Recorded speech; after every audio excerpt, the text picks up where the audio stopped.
প্রতিদিন নিত্য নতুন ভালোবাসার গল্প পেতে, দেখতে এবং শুনতে আমাদের চ্যানেলটি সাবস্ক্রাইব করে পাশে থাকা বেল আইকনটি ক্লিক করুন। তোমার মতন গুন্ডি মেয়ের সাথে বিয়ের চিন্তাও করতে পারতাম না, কিন্তু কিভাবে যে হলো ইভা। তুমি নিজেই তো আমাকে বিয়ের প্রস্তাব দিলে, এখন আবার এমন কথা কেন বলছো? নিলয় মুচকি হেসে বলল, তুমি যেমন মারামারি ফাইট করো তা দেখে সবাই ভয় পায়, কিন্তু আমি দেখি তোমার মধ্যে অন্য কিছু। আরে নিলয়, আমার এই গুণটাকে তো মানুষ ভয় পায়।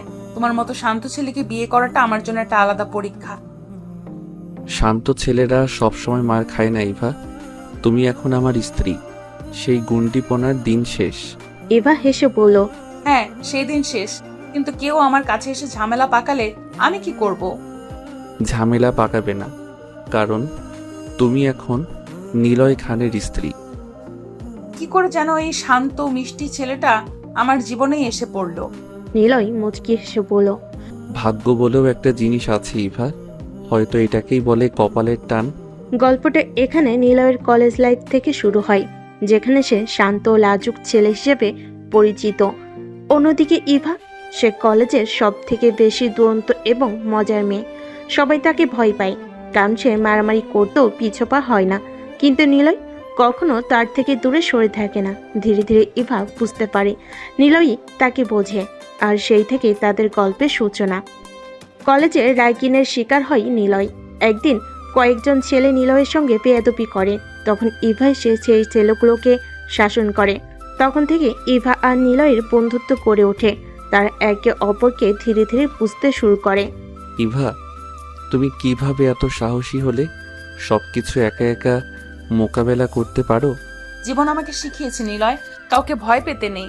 কিন্তু জানো, আমি শুধু তোমার কাছেই দুর্বল বোধ করি। নিলয় হতভম্ব হয়ে যায়। সে এতদিন ধরে ইভার গুন্ডিপনা দেখেছে, কিন্তু তার ভেতরে এত কোমল একটা মেয়ে লুকিয়ে আছে, সেটা সে ভাবতে পারেনি। গল্পটা নিলয় আর ইভার বিবাহের পর আরো মজার হতে থাকে। ইভা সেই দুরন্তপনা একদিকে, আর নিলয়ের শান্ত স্বভাব অন্যদিকে। তাদের এই বিপরীত মেরুর ব্যক্তিত্ব গল্পটাকে প্রাণবন্ত করে তোলে। ইভা নিলয়ের পরিবারেরও ধীরে ধীরে প্রিয় হয়ে ওঠে, কারণ সে সবাইকে তার মজার আর সাহসী কাজ দিয়ে মুগ্ধ করতে থাকে। তবে গুন্ডি মেয়ের ছদ্মবেশে থাকা ইভা ধীরে ধীরে আদরের বউ হয়ে ওঠে। তুমি আমার জীবনটা একদম বদলে দিয়েছো ইভা। আর তুমি আমাকে বদলে দিয়েছো নিলয়। তুমি না থাকলে আমি আজও সেই পুরনো গুন্ডি ইভাটাই থাকতাম। নিলয়ের আর ইভার জীবনটা ধীরে ধীরে বদলে যেতে থাকে। কলেজের দিনগুলো পেরিয়ে তাদের সংসার জীবন শুরু হলেও তাদের ভেতরের সেই বিপরীত স্বভাব কখনোই মিলান হয় না। নিলয়ের শান্ত মিষ্টি আচরণ আর ইভার দুরন্তপনা যেন দিনকে দিন তাদের জীবনে এক নতুন যাত্রা এনে দেয়। একদিন দুপুরবেলা নিলয় আর ইভা বাড়িতে বসে আড্ডা দিচ্ছিল। ইভা, তুমি সবসময় এত এনার্জেটিক কিভাবে থাকো? আমি তো মাঝে মাঝে তোমার পেছনে ধাওয়া করতে করতে হাঁপিয়ে যাই। ইভা মুচকি হেসে বলল, আরে নিলয়, আমি তো তোমার জীবনটা মজার করতে চাই। তোমার সেই শান্ত নীরব জীবনটা একটু ঝাঁকুনি দেওয়া দরকার। নিলয় মিষ্টি করে হাসলো। ঝাঁকুনি তো প্রতিদিনই দিচ্ছ, কিন্তু মাঝে মাঝে ভাবি তুমি এত সাহসী হলে কিভাবে? ছোটবেলা থেকেই কি এমন ছিলে? ইভা একটু চিন্তিত হয়ে গেল। তার চোখে এক ধরনের স্মৃতি খেলে গেল। আমার ছোটবেলা, আসলে আমি এমনই ছিলাম, কিন্তু পরিস্থিতি আমাকে আরো শক্ত করেছে।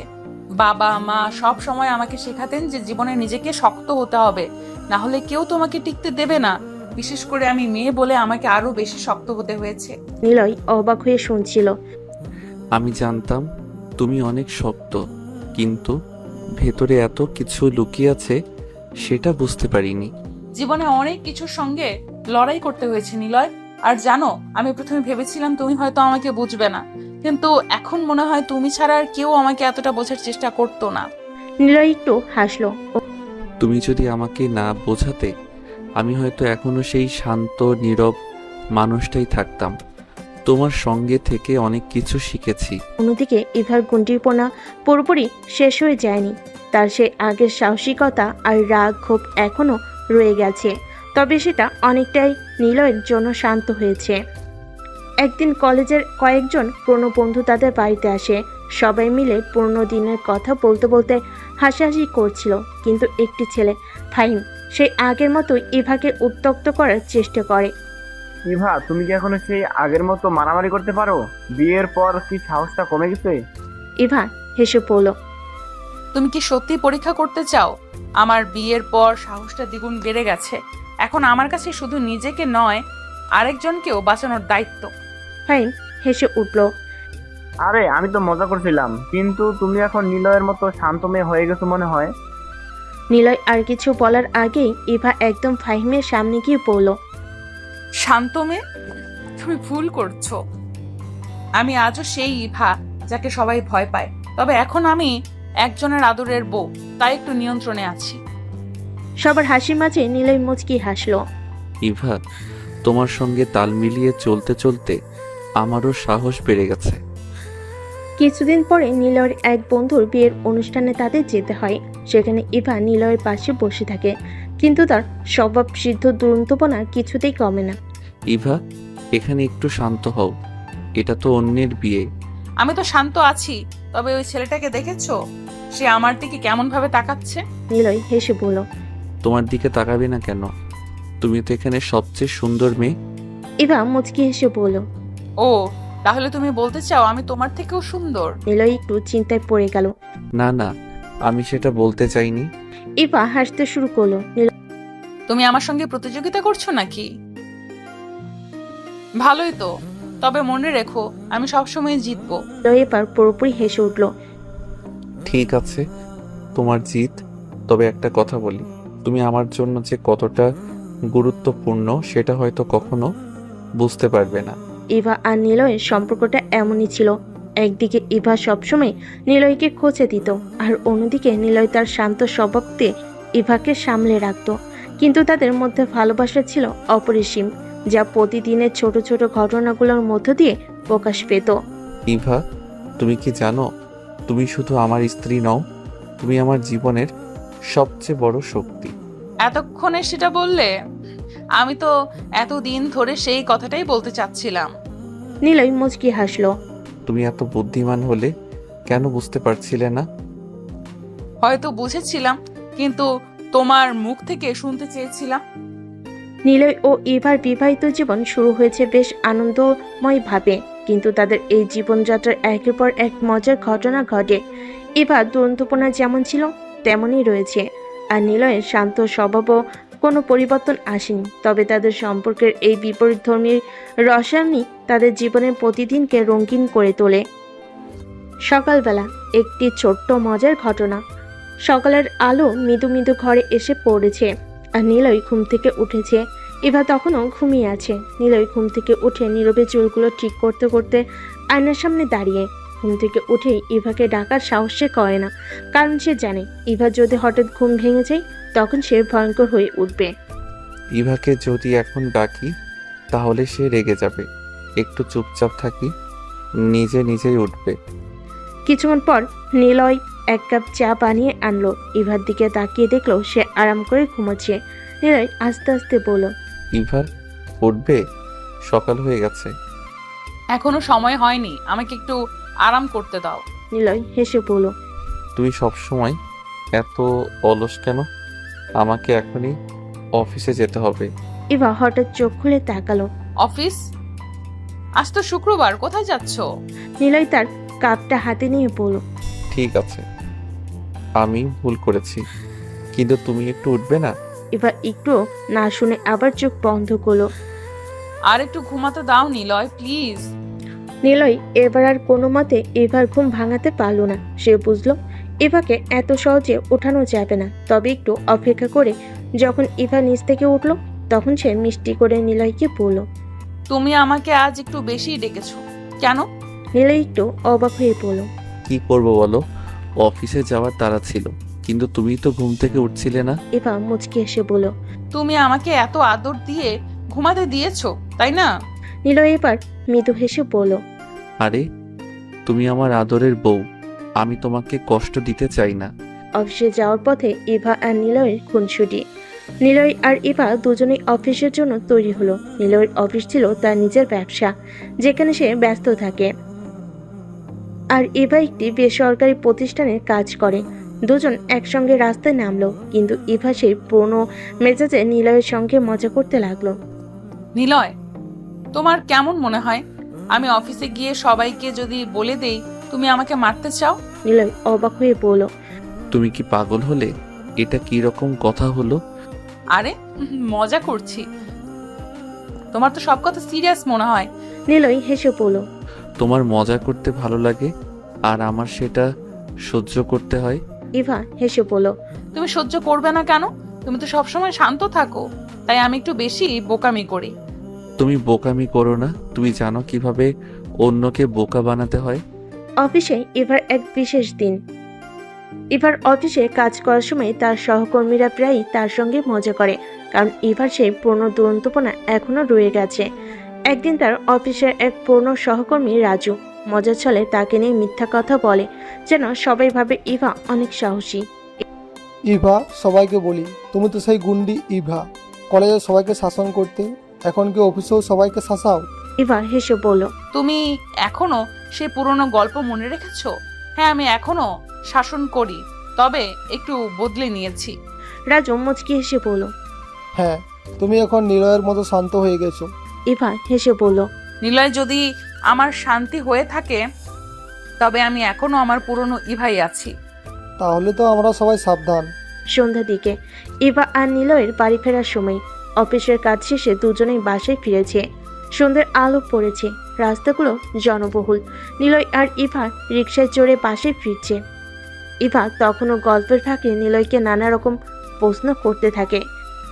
নিলয়, তুমি কি কখনো ভেবেছিলে আমি তোমার জীবন এভাবে বদলে দেব? তুমি তো সব সময় আমাকে চমকে দাও ইভা। তোমার সঙ্গে থাকলে প্রতিদিনই কিছু না কিছু নতুন অভিজ্ঞতা হয়। ইভা হেসে বলল, তুমি কিন্তু সব সময় খুব সিরিয়াস কথা বলো, একটু হালকা হয়ে কথা বলো না। নিলয় মৃদু হেসে বলল, তুমি যেভাবে কথা বলো সেটা আমার জন্য নতুন আর হালকা হয়েই থাকে। তোমার কারণে আমার জীবনের প্রতিদিনই একটা নতুন অধ্যায়। রাতে তাদের খুনসুটির গল্প। রাতে বাসায় ফিরে ইভা আর নিলয় একসঙ্গে ডিনার করে। টিভিতে একটা সিনেমা চলছে। ইভা হঠাৎ করে বলে ওঠে, নিলয়, তুমি কি আমার সঙ্গে সিনেমা দেখতে চাও? নিলয় অবাক হয়ে বলল, তুমি তো সবসময় সিনেমা নিয়ে খুব উৎসাহী ছিলে না, আজ হঠাৎ কেন? ইভা একটু হাসলো। আসলে আমি ভাবছি তুমি একটু মজা করো, সব সময় এত কাজ নিয়ে ব্যস্ত থাকো, তাই না? নিলয় হাসতে হাসতে বলল, তুমি সবসময় আমার ব্যস্ততা নিয়ে অভিযোগ করো, কিন্তু জানো তোমার সঙ্গে সময় কাটানোই আমার সবচেয়ে বড় বিনোদন। ইভা একটু নরম গলায় বলল, তুমি সত্যি এতটা ভালো কেন নিলয়? তোমার সঙ্গে থেকে আমি নিজেও বদলে গেছি। নিলয় আর ইভার দিনগুলো একসঙ্গে কাটছিল মধুর আর কৌতুকময়। ইভা তার পুরনো গণ্ডি সব কিছুটা হলেও বজায় রেখেছে, কিন্তু এখন তার লক্ষ্য হয়ে উঠেছে নিলয়কে খেপানো। তাদের বিয়ের পর থেকে নিলয়ের জীবনের প্রতিটি দিনই যেন এক নতুন গল্প হয়ে ওঠে, আর ইভা যেন সেই গল্পের মূল চালিকা শক্তি। দুজনের মাঝে এই দুষ্টু মিষ্টি রসায়ন ঘরটাকে সবসময় আনন্দমুখর করে রাখে। সকালবেলা শুরুর খুনসুটি।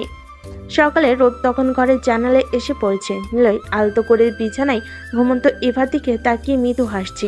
ইভা তখনও ঘুমিয়ে, আর নিলয় জানে তাকে ঘুম থেকে তোলার কাজ মোটেও সহজ নয়।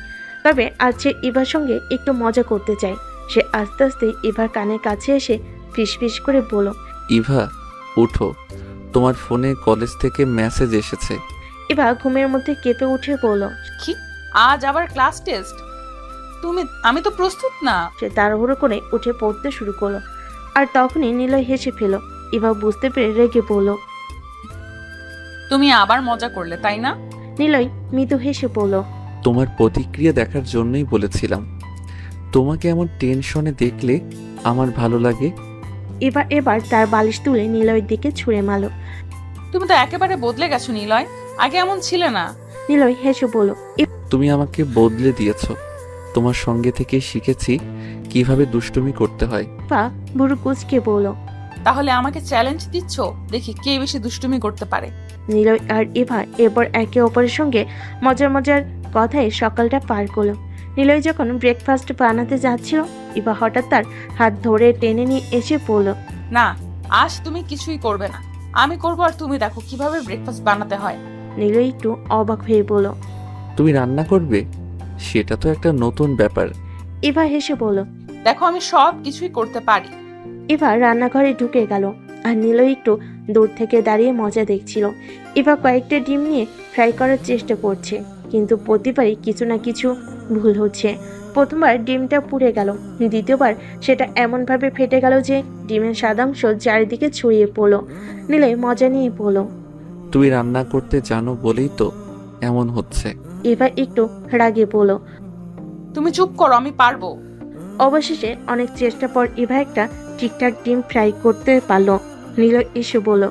ওয়াও, অবশেষে তুমি সফল হলে। ইভা চোখ মোটকে বলল। যদি এতক্ষণ পাশে না দাঁড়িয়ে মজা না দেখাতে তাহলে আরো আগে হয়ে যেত।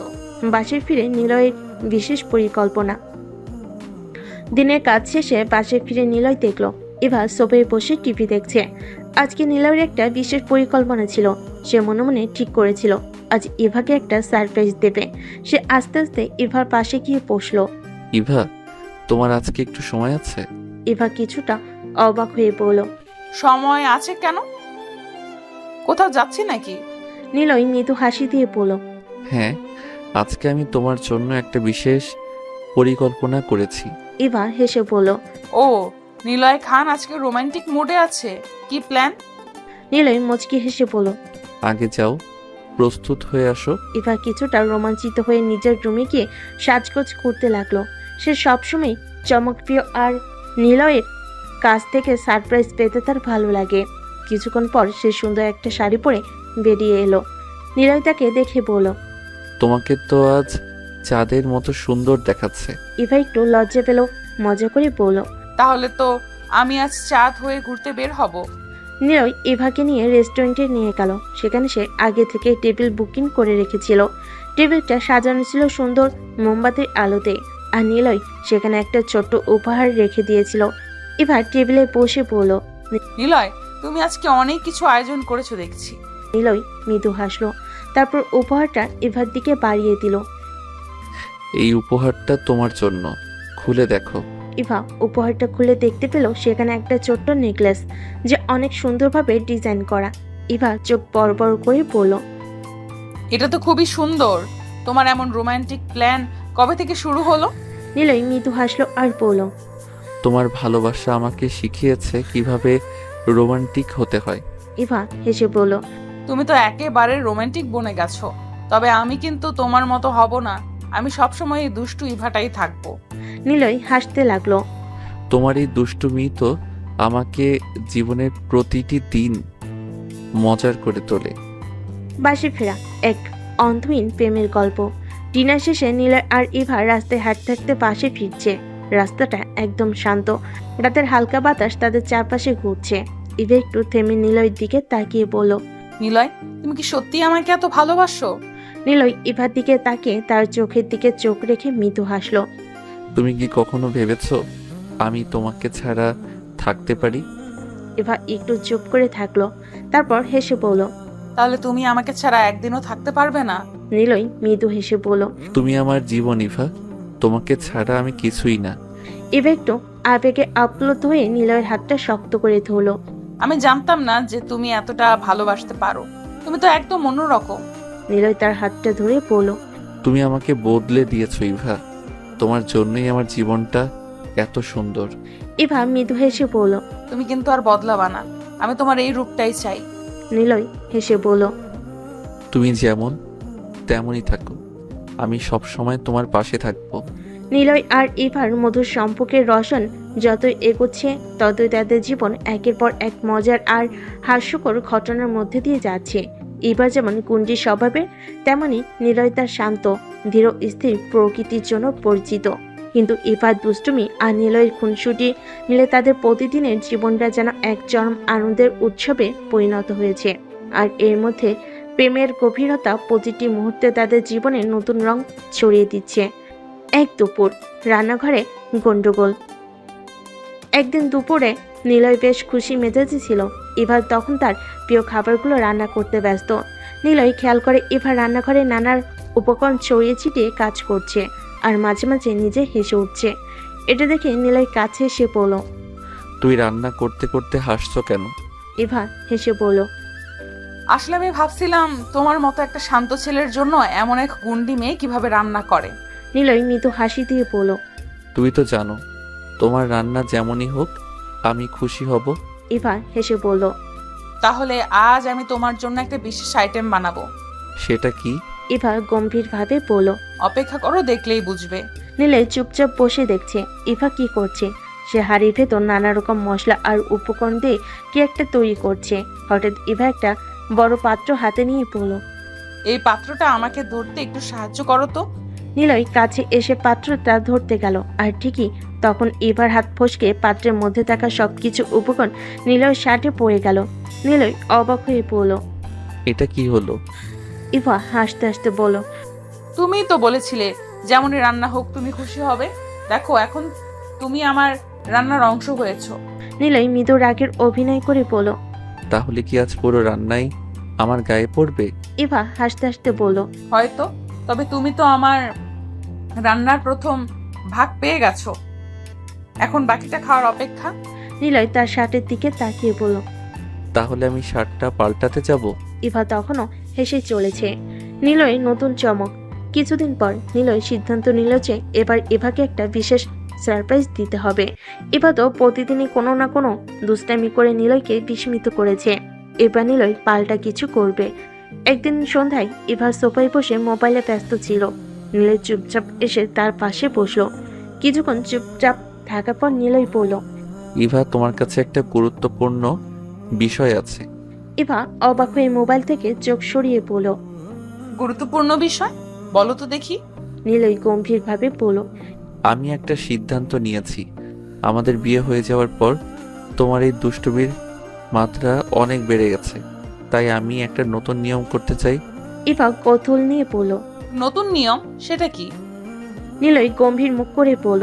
তুমি যদি প্রতিদিন অন্তত একবার আমাকে খেপাও তাহলে তোমাকে একটা শাস্তি ভোগ করতে হবে। ইভা মুচকি এসে বলল। শাস্তি? সেটা কি ধরনের শাস্তি? তুমি যদি আমাকে খেপাও তাহলে তোমাকে সারাদিনের জন্য আমার নির্দেশ পালন করতে হবে। যা বলবো তাই করতে হবে। ইভা কিছুক্ষণ ভেবে বলল। এটা তো বেশ মজার শাস্তি মনে হচ্ছে। ঠিক আছে, আমি রাজি। নিলয় মুচকি হেসে বলল। তাহলে আজ থেকে শুরু করলাম। এক রাতে মিষ্টি ঝগড়া। রাতের বেলায় নিলয় আর ইভা ডিনার শেষে ঘরে বসে গল্প করছিল। ইভা হঠাৎ করে নিলয়ের হাত শক্ত করে ধরে বলল। নিলয়, তুমি কি কখনো আমাকে ভয় পাও? নিলয় মৃদু হেসে বলল। তোমাকে ভয় পেতে হবে কেন? ইভা চোখ মোটকে বলল। কারণ আমি তো একটু গুন্ডি, তাই না? নিলয় মৃদু হাসি দিয়ে বলল। হ্যাঁ, তুমি তো অনেক বড় গুন্ডি। ইভা একটু কপট রাগ দেখিয়ে বলল। তাহলে তুমি আমার থেকে পালিয়ে যাও? নিলয় হেসে বলল। আমি পালাবো কেন?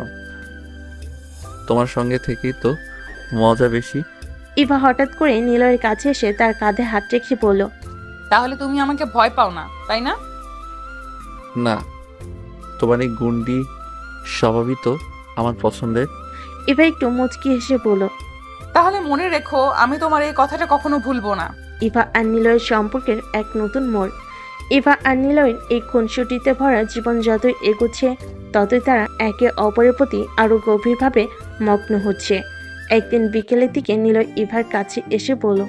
ইভা, আজকে তুমি কি জানো আমি কি ভেবেছি? ইভা মুচকি এসে বলল। তুমি সবসময় কিছু না কিছু ভাবো। এবার কি ভেবেছো? নিলয় মৃদু গম্ভীর হয়ে বলল। আমি ভেবেছি আমরা যেন একে অপরের জীবনে সব সময় এমনই থাকি। আমাদের মধ্যে কখনো কোনো দূরত্ব যেন না আসে। ইভা একটু চুপ হয়ে রইল, তারপর বলল। আমরা তো সবসময়ই একে অপরের পাশে থাকবো, তাই না? নিলয় তার দিকে তাকিয়ে বলল। হ্যাঁ ইভা, তুমি আমার জীবনের সবচেয়ে মূল্যবান অংশ। ইভা একটু আবেগে আপ্লুত হয়ে বলল। আমি জানি নিলয়, আমি তোমাকে খুব ভালোবাসি। নিলয় মৃদু হাসলো, তারপর ইভার হাতটা শক্ত করে ধরল। নিলয় আর ইভার এই সম্পর্ক যেন প্রতিনিয়ত নতুন নতুন রূপ নিয়ে তাদের জীবনকে আরো সুন্দর করে তুলছে। নিলয় আর ইভার জীবন ভালোবাসা, দুষ্টুমি আর খুনসুটির মেলবন্ধনে এতটাই ভরে উঠেছে যে তাদের দিনগুলো একের পর এক নতুন রঙে রাঙিয়ে যাচ্ছে। প্রতিদিনই যেন নতুন কোনো মজার ঘটনা ঘটে, আর এই ঘটনায় তাদের ভালোবাসা আরও শক্তিশালী হয়ে ওঠে। এক মজার রাত, সারপ্রাইজ পরিকল্পনা। নিলয় ঠিক করলো এবার ইভার জন্য একটা বিশেষ সারপ্রাইজ দেবে।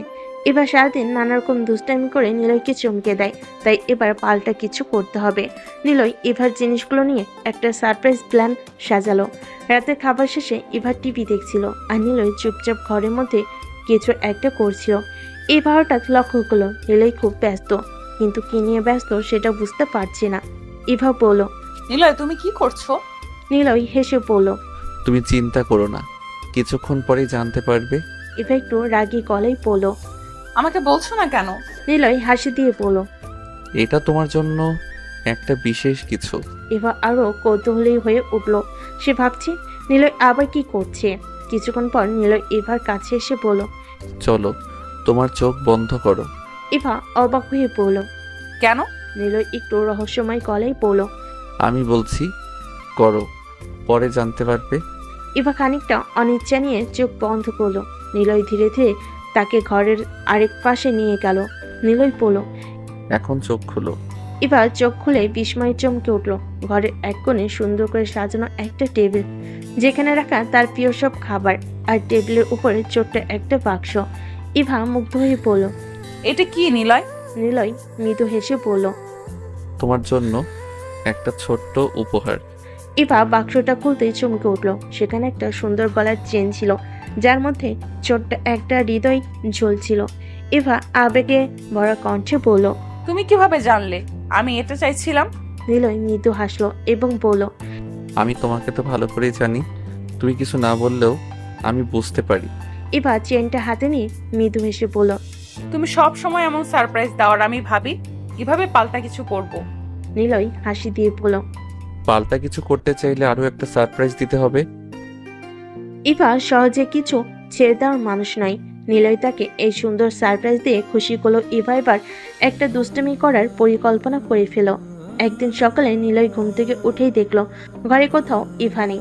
নিলয় ভাবলো হয়তো বাইরে গিয়েছে, কিন্তু কিছুক্ষণ পর সে লক্ষ্য করলো তার প্রিয় ফোনটা কোথাও নেই। সে অনেক খোঁজাখুঁজি করলো, কিন্তু ফোনটা খুঁজে পেল না। নিলয় রেগে গিয়ে বলল। ইভা, তুমি কোথায়? ইভা তখন হাসি চেপে বাইরে থেকে এসে বলল। আমি এখানে। নিলয় জিজ্ঞাসু চোখে তাকিয়ে বলল। তুমি কি আমার ফোন দেখেছো? ইভা একটু নাটকীয় ভাবে বলল। ফোন? সেটা তো আমি নিয়ে নিয়েছি। নিলয় অবাক হয়ে বলল। কি, তুমি আমার ফোন নিয়েছো কেন? ইভা মুচকি এসে বলল। তুমি তো আমাকে সারপ্রাইজ দিলে, এবার পাল্টা কিছু আমারও করতে হবে। নিলয় একটু বিরক্তি গলায় বলল। ফোনটা ফেরত দাও। ইভা হাসতে হাসতে বলল। না, আজ তোমার ফোন আমিই ব্যবহার করব। নিলয় কিছুক্ষণ চুপচাপ রইল। সে জানতো ইভার দুষ্টামি এখানেই থামবে না। নিলয়ের পাল্টা চাল। নিলয় তার দুষ্টামিতে অভ্যস্ত হয়ে গিয়েছে, কিন্তু এবার সে কিছু পাল্টা করার জন্য তৈরি। একদিন সকালে ইভা ঘুম থেকে উঠল এবং নিলয়কে কোথাও দেখতে পেল না। সে ভাবল নিলয় হয়তো বাইরে গিয়েছে, কিন্তু কিছুক্ষণ পরে সে খেয়াল করলো তার প্রিয় কফির মগটা কোথাও নেই। ইভা রেগে গিয়ে চিৎকার করলো। নিলয়, তুমি কোথায়? নিলয় পাশের ঘর থেকে মুচকি হেসে বলল। আমি এখানে। ইভা রাগী গলায় বলল। তুমি কি আমার কফি মগ নিয়েছো? নিলয় হেসে বলল। হ্যাঁ, কফি মগ তো আমার কাছে। ইভা চিৎকার করে বলল। তুমি এটা কি করছো? নিলয় মৃদু গম্ভীর হয়ে বলল। তুমি আমার ফোন নিলে, আমি তোমার কফি মগ নিলাম। ইভা অবাক হয়ে বলল। তুমি আমাকে পাগল করে ছাড়বে।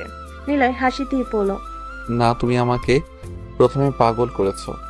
প্রেমের নতুন অধ্যায়। এভাবে খুনসুটি, ভালোবাসা আর দুষ্টামিতে ভরা নিলয় আর ইভার প্রতিদিনের জীবনটা যেন এক মিষ্টি যুদ্ধে পরিণত হয়েছে। দুজনেই দুজনকে সারপ্রাইজ দিতে ভালোবাসে, কিন্তু তাদের এই সারপ্রাইজের প্রতিযোগিতা আরো মজার, আরো মধুর হয়ে ওঠে। একদিন নিলয় ইভার পাশে বসে তাকে বলল। ইভা, আমাদের জীবনটা আসলে খুব মজার হয়ে উঠেছে, তাই না? ইভা মুচকি হেসে বলল। হ্যাঁ, তুমি তো সব সময় আমার সাথে মজাই করো। নিলয় মৃদু গম্ভীর হয়ে বলল। আমি মজা করি কারণ তোমার দুষ্টমি আমাকে আরো বেশি ভালোবাসতে শেখায়। ইভা হেসে বলল। তাহলে তোমার আরো ভালোবাসা পাওয়ার জন্য আমাকে আরো বেশি দুষ্টুমি করতে হবে। নিলয় হাসতে হাসতে বলল। তুমি যাই করো, আমার তোমার প্রতি এই ভালোবাসা কখনো কমাবো না। এই কথাগুলো শুনে ইভা আরো বেশি নিলয়ের প্রতি মুগ্ধ হয়ে গেল। নিলয় আর ইভার ভালোবাসা যে এক গভীর মধুর বন্ধনে পরিণত হয়েছে সেটা তাদের প্রতিদিনের জীবন যাপনের প্রতিটি ক্ষণে প্রমাণিত হচ্ছে। নিলয় ইভার কাছ থেকে ফোনটা কেড়ে নেওয়ার পর ইভা বেশ রেগেছিল, কিন্তু সে জানতো নিলয় এমনই। তার এই ছোটখাটো দুষ্টামিগুলো ইভার মনের ভেতর গোপনে পছন্দ করত, কারণ এতে তাদের সম্পর্কটা আরো মজার আর মধুর হয়ে উঠছিল।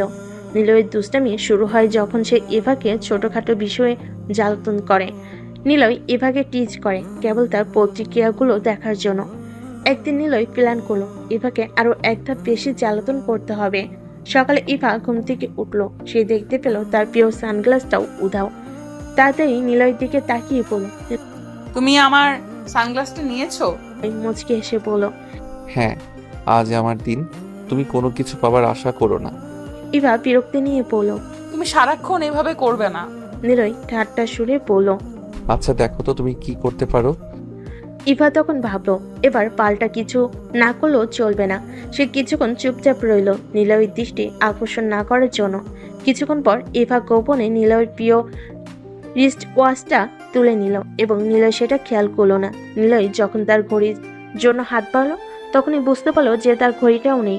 ইভা তখন তাকে খুশি মুখে তাকিয়ে পড়ল। এবার বুঝলে আমি কি করতে পারি? নিলয় চমকে গিয়ে পড়ল। তুমি এটা করেছো? আমার প্রিয় রিস্ট ওয়াচ কোথায়? ইভা ঠোঁটের কোণে মুচকি হাসি নিয়ে বলল। এটা তো আমার পাল্টা চাল। নিলয় কিছুক্ষণ চুপ করে রইল, তারপর বলল।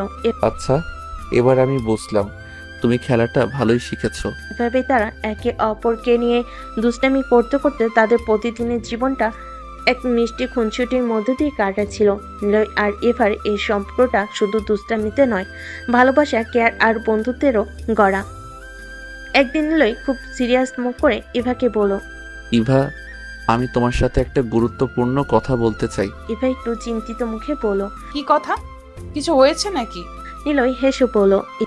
না, কিছু হয়নি, আমি শুধু বলতে চাই তুমি আমার জীবনের সবচেয়ে গুরুত্বপূর্ণ মানুষ। ইভা কিছুটা অবাক হয়ে বলল। তুমি তো সবসময় মজা করো, আজ হঠাৎ এত সিরিয়াস কেন? নিলয় শান্তভাবে বলল। কারণ আমি চাই তুমি জানো আমার জীবনের সবকিছু তুমি। আমি তোমার সঙ্গে এই মজাগুলো করতে ভালোবাসি, কিন্তু আমি সত্যি সত্যি তোমার জন্য সিরিয়াস। ইভা মৃদু হাসলো, তারপর বলল। আমি জানি নিলয়, তুমি সবসময় আমার জন্যই আছো, আর আমিও তোমাকে ছাড়া কিছু ভাবতে পারি না। নিলয় হাসি দিয়ে বলল। তাহলে আমরা সব সময় এভাবেই থাকবো, ঠিক তো? হ্যাঁ, সব সময়। তাদের এই কথাগুলো তাদের সম্পর্ককে আরো গভীর করে তুলল।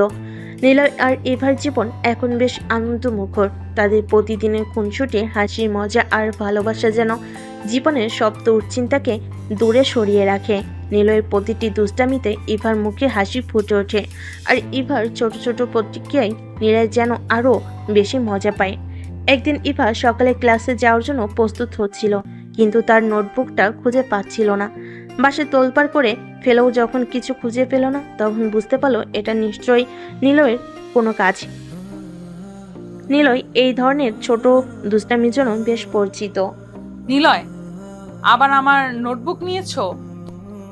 নিলয় হেসে বলল। নোটবুকের কথা বলছো? একটু ভালো মতো খুঁজে দেখো, আমি কোথায় রেখেছি সেটা বলবো না। ইভা কিছুটা বিরক্তি মুখে বলল। তুমি কি জানো না আজ আমার একটা গুরুত্বপূর্ণ প্রেজেন্টেশন আছে? নিলয় তখন আরো মজা পেয়ে বলল। ও, প্রেজেন্টেশন বলছো?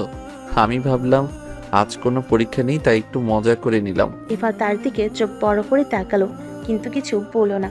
সে জানতো নিলয় আসলেই কিছু না কিছু করে তাকে মজা দেখাতে ভালোবাসে। কিছুক্ষণ পর নিলয় হেসে ইভার নোটবুকটা হাতে তুলে ধরে বলল। এই নাও তোমার নোটবুক, তোমার প্রেজেন্টেশনের জন্য শুভকামনা। ইভা হাসি দিয়ে বলল। তুমি এমন করো কেন? আমি জানি তুমি আমাকে সাহায্য করতেই চাইছো, কিন্তু এইভাবে দুষ্টুমি না করলেও পারতে। তোমার মুখে হাসি দেখতে আমার খুব ভালো লাগে, আর আমি জানি তুমি রাখলেও বেশিক্ষণ রাখতে পারবে না। ইভা আবারও হেসে দিল। তার মনে হচ্ছিল নিলয় আসলে একটা দুষ্টু ছেলে, কিন্তু তার এই দুষ্টমিগুলোই তো তাদের সম্পর্কটাকে বিশেষ করে তুলেছে। সেদিন প্রেজেন্টেশনের পর ইভা খুব ক্লান্ত হয়ে বাসে ফিরল। নিলয় তখন ইভাকে জিজ্ঞেস করলো। প্রেজেন্টেশন কেমন হলো? ইভা একটু মিলান হাসি দিয়ে বলল। ভালো হয়েছে, তবে আজ অনেক টেনশন ছিল। নিলয় তার দিকে তাকিয়ে মিষ্টি করে বলল। তুমি তো সবসময় সবকিছু ভালোভাবে করো, টেনশন করে লাভ নেই। ইভা হাসলো আর বলল। তুমি আমাকে নিয়ে এত কনফিডেন্ট কেন? নিলয় একটু গম্ভীর হয়ে বলল। কারণ আমি তোমাকে বিশ্বাস করি, তুমি অনেক বেশি প্রতিভাবান। এবার মনে হলো এই কথাগুলো তার ভেতরের সমস্ত ক্লান্তি দূর করে দিয়েছে। সে অনুভব করলো নিলয় কেবল দুষ্টামিতে নয়, তার জীবনের সবচেয়ে বড় সমর্থনও। নিলয়কে সে যতই চিনতে থাকে ততই তার প্রতি ভালোবাসা আরো গভীর হয়। কিছুক্ষণ পর নিলয় হঠাৎ বলল। আজ রাতের খাবার আমি বানাচ্ছি, তুমি একটু রেস্ট নাও। ইভা অবাক হয়ে বলল। তুমি রান্না করবে? এটা তো একেবারেই নতুন ব্যাপার। নিলয় হাসলো, তারপর বলল। আমি নতুন কিছু চেষ্টা করতে ভালোবাসি, তুমি শুধু দেখো। ইভা মজা পেয়ে বসে থাকলো আর নিলয় রান্নাঘরে ঢুকে যা যা রান্না করে চেষ্টার ব্যক্ত হয়ে গেল। কিন্তু কয়েক মিনিটের মধ্যেই তার হাস্যকর কাণ্ড দেখে ইভা হেসে ফেলল। তুমি কি নিশ্চিত তুমি রান্না করতে পারবে? নিলয় মাথা চুলকে বলল। ইভা একটু চেষ্টা করতে হবে বোধহয়। তারও আমি তোমাকে সাহায্য করি। এভাবেই তারা দুজন মিলে রান্নাঘরে একসঙ্গে কাজ শুরু করলো। রান্নাটা হোক বা না হোক, তাদের এই মুহূর্তগুলো ছিল ভালোবাসায় ভরা। নিলয় আর ইভার রান্নার মজা চলছিল বেশ ভালোই। যখন ইভা মশলাগুলো একের পর এক যোগ করছিল তখন নিলয় পেছনে দাঁড়িয়ে মজা করছিল। সে কিছুক্ষণ পরপর মশলা নিয়ে এমনভাবে তাকাচ্ছিল যেন কোনো নতুন কিছু আবিষ্কার করতে যাচ্ছি। নিলয় মশলার বোতল হাতে নিয়ে বলল। ইভা, এই জিনিসটা আসলে খাওয়ার মতো কি করে হয় বলো তো? দেখতে তো মনে হচ্ছে যেন এটা দিয়ে কোনো কেমিস্ট্রি এক্সপেরিমেন্ট করা যায়। ইভা হেসে বলল। তুমি যদি রান্নার কেমিস্ট্রি বুঝতে তাহলে এত প্রশ্ন করতে না, আর রান্নাটা ভালোও হতো। নিলয় তার দিকে চোখ টিপে বলল। তবে আমি কেমিস্ট্রিতে বেশ ভালো জানোই তো। ইভা আবারও হেসে ফেলল। নিলয়ের কথা শুনে মনে হচ্ছিল সে যেন রান্নার ব্যাপারে কোনো গবেষক হয়ে উঠেছে। দুজনের এই দুষ্টু মিষ্টি খুনসুটি আর হাসি ঠাট্টার মাঝে রান্না চলছিল। রান্না শেষে ইভা প্লেটগুলো সাজিয়ে টেবিলে রাখতে গেল আর নিলয় পেছন থেকে তার হাত ধরে বলল। আমরা আজ একসঙ্গে বসে খাবো, আর আমি আজ তোমাকে খাওয়াবো। ইভা হেসে বলল। তুমি তো আজ বেশ রোমান্টিক হয়ে গেছো। ঠিক আছে, দেখি কিভাবে খাওয়াও। নিলয় হাসি মুখে ইভাকে টেবিলে বসিয়ে দিল। সে নিজের যত্ন করে ইভাকে খাওয়াতে লাগলো। যদিও তার খাবার পরিবেশন করার স্টাইল কিছুটা মজা ছিল। ইভা খেয়াল করলো নিলয় প্রায় সব খাবারই মিশে একসঙ্গে পরিবেশন করেছে। কিছুটা হাসি চেপে বলল। তুমি খাবারের স্বাদ নষ্ট করে দিচ্ছ নিলয়। নিলয় মজা করে বলল। আমি চাই আমাদের জীবনের সব স্বাদ একসঙ্গে মিশে যাক, ঠিক এই খাবারের মতো। ইভা মুচকি এসে বলল। তোমার সব কথাই এত গভীর হয় কেন? নিলয় একটু গম্ভীর সুরে বলল। কারণ আমি চাই আমাদের সম্পর্ক এমন গভীর হোক, আমরা যতই মজা করি না কেন, আমি তোমার জন্য সবসময় সিরিয়াস। এবার এই কথাগুলো শুনে কিছুক্ষণ চুপ হয়ে গেল। নিলয়ের মাঝে এই গভীরতা সবসময় তার মনকে ছুঁয়ে যায়। যদিও সে নিলয় দুষ্টামি আর খুনসুটি দেখে মনে করে যে নিলয় সবসময় হাসি মজার মাঝেই ডুবে থাকে, কিন্তু যখনই এমন গভীর কিছু বলে এভা বুঝতে পারে তার ভালোবাসা কতটা শক্তিশালী। কিছুক্ষণ পর এভা নীরবতা ভেঙে পড়ল। তুমি তো জানো আমিও তোমার মতোই সব কিছুকে সিরিয়াস ভাবে নেই, তবে আমি চাই আমাদের মজাগুলো সব সময় থাকুক, কারণ এই মজাগুলোর মাঝেই তো আমাদের জীবনটা আরো সুন্দর হয়ে ওঠে। নিলয় মৃদু হেসে বলল। ঠিক বলেছ ইভা, আমাদের এই মজাগুলো না থাকলে জীবনটা কেমন বোরিং হয়ে যেত। এরপর দুজনে খাবার শেষ করলো আর টেবিলের কাজ শেষ করে নিলয় ইভাকে নিয়ে বসার ঘরে গিয়ে বসলো। কিছুক্ষণ চুপচাপ বসে থাকার পর নিলয় হঠাৎ বলল। ইভা, আজ রাতে আমরা একটু বাইরে হাঁটতে বের হব, কেমন? রাতে হাঁটতে বের হবে? এটা তো তোমার আইডিয়া নয়। তুমি কি আজ বিশেষ কিছু প্ল্যান করেছো? তুমি তো সবসময় আমার প্ল্যান ধরে ফেলো। ঠিক আছে, কিছুটা বিশেষ হতেই পারে। এবার কিছুটা উত্তেজিত হয়ে বলল। কি সেটা আগে বলো। নিলয় মাথা নেড়ে বলল। না, আগে হাঁটতে বেরোই, তারপর বলবো। ইভা ভাবল নিলয়ের এই রহস্যটা তাকে আরো কৌতূহলী করে তুলেছে। তাই সে রাজি হয়ে নিলয়ের সঙ্গে বাইরে বের হলো। রাস্তায় নিলয় আর ইভা হাতে হাত রেখে হাঁটতে লাগলো। রাতের বাতাসে একটা মিষ্টি গন্ধ ভেসে আসছিল, আর চারপাশে পরিবেশও ছিল খুবই স্নিগ্ধ। নিলয় ধীরে ধীরে বলল, ইভা, তুমি কি কখনো ভেবেছো আমাদের সম্পর্কটা কতটা বদলেছে? শুরুতে আমরা ছিলাম স্রেফ বন্ধু, আর আজ আমরা ইভা তার কথা কেটে বলল। আজ আমরা একে অপরের জীবনের সবচেয়ে কাছের মানুষ। নিলয় হাসি দিয়ে বলল, হ্যাঁ, ঠিকই বলেছ, কিন্তু আমি মনে করি আমরা আরো অনেক পথ পাড়ি দেওয়ার অপেক্ষায় আছি। এবার কিছুক্ষণ চুপ করে থাকলো, তারপর বলল। তুমি কি ভবিষ্যৎ নিয়ে ভাবছো? নিলয় একটু গম্ভীর মুখে বলল, হ্যাঁ, আমি সব সময়ই আমাদের ভবিষ্যৎ নিয়ে ভাবি।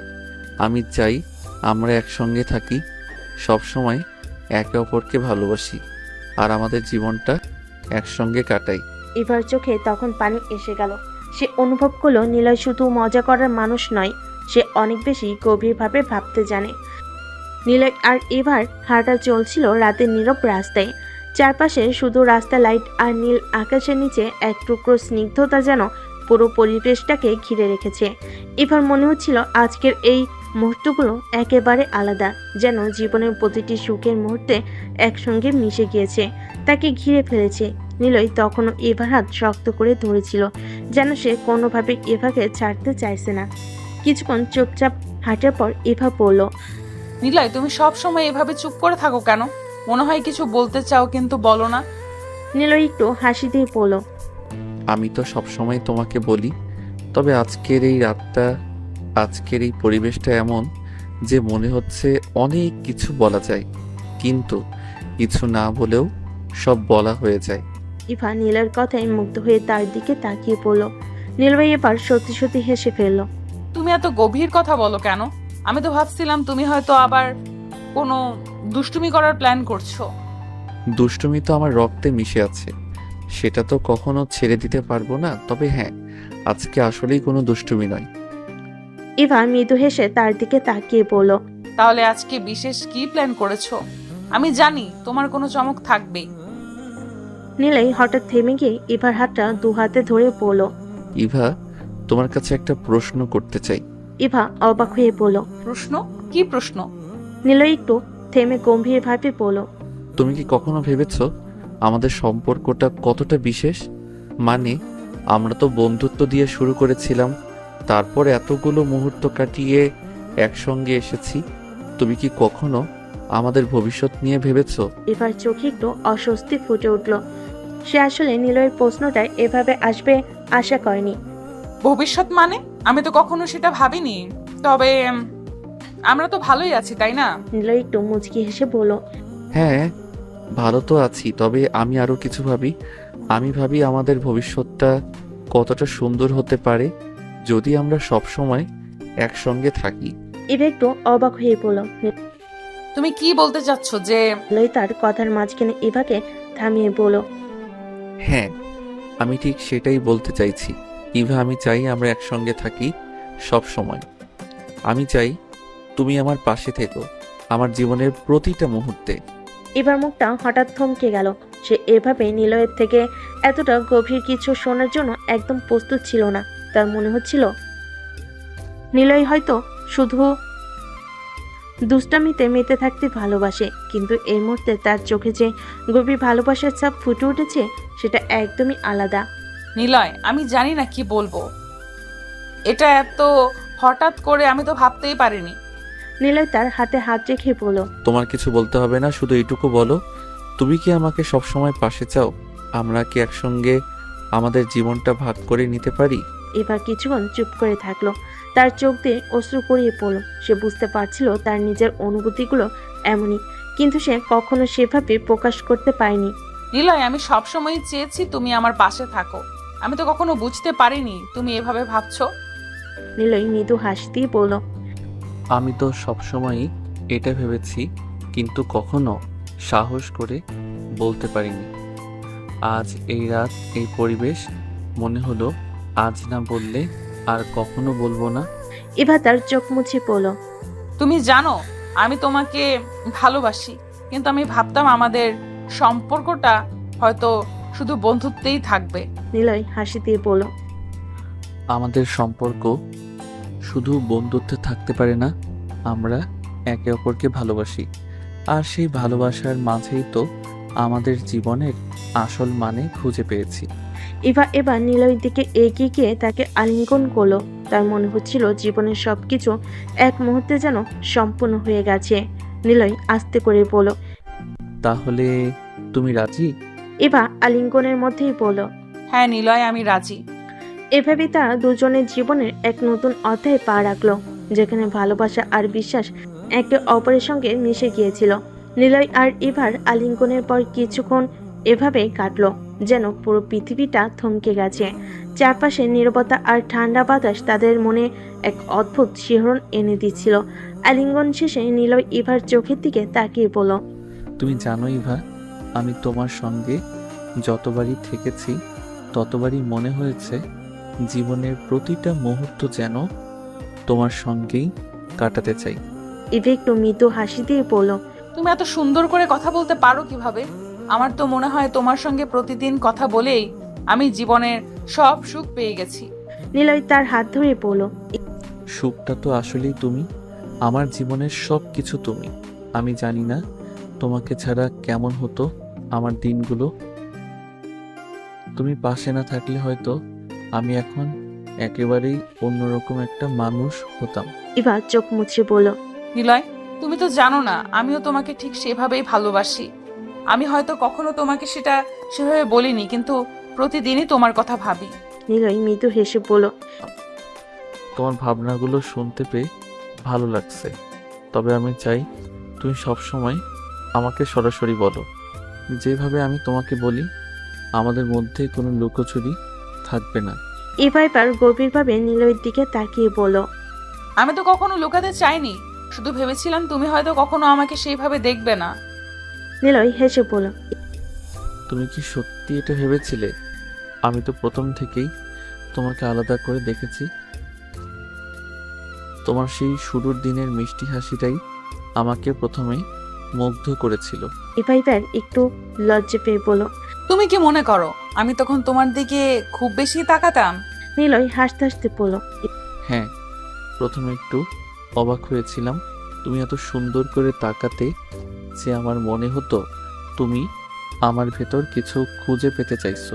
ইভা একটু লজ্জায় পড়ে বলল, আমি তো আসলে তোমার দুষ্টুমি আর বুদ্ধির জন্যই তোমার দিকে তাকাতাম। তুমি আমাকে অনেকটা আলাদা মনে হতেই বাধ্য করেছিলে। নিলয় এবার ইভার হাতটা আরো শক্ত করে ধরে বলল, তুমি যে আমার দিকে তাকিয়েছো সেটাই আমার জীবনের সবচেয়ে বড় পাওয়া। তোমার চোখে আমি যা দেখেছি তা আমাকে বদলে দিয়েছে। আমি তোমার জন্যই নিজেকে বদলাতে শিখেছি। ইভা একটু মৃদু হাসলো। এই ভালোবাসায় তার মনটা একেবারে ভরে উঠছিল। নিলয়ের মুখের প্রতিটি কথা যেন তার মনের ভেতরে একদম গভীরে গেঁথে যাচ্ছিল।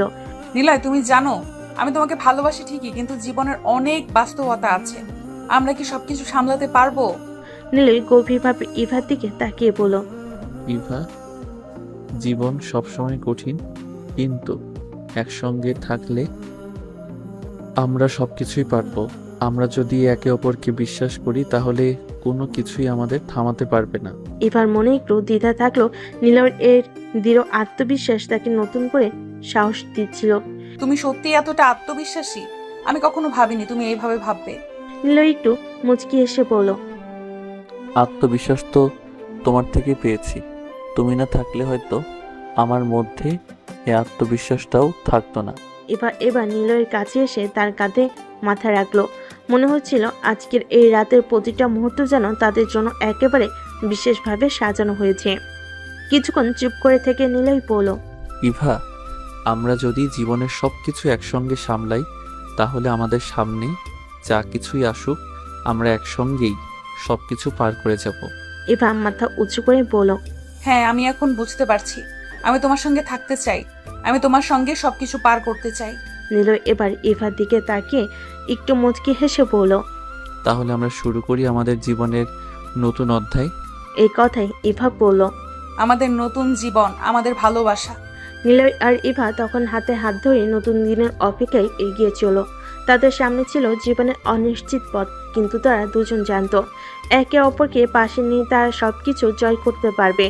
নিলয় আর ইভার জীবনের ভালোবাসা যেন প্রতিদিন নতুন কোনো চমক নিয়ে আসে। তার এখন একে অপরকে ছাড়া একটি দিন কল্পনা করতে পারে না।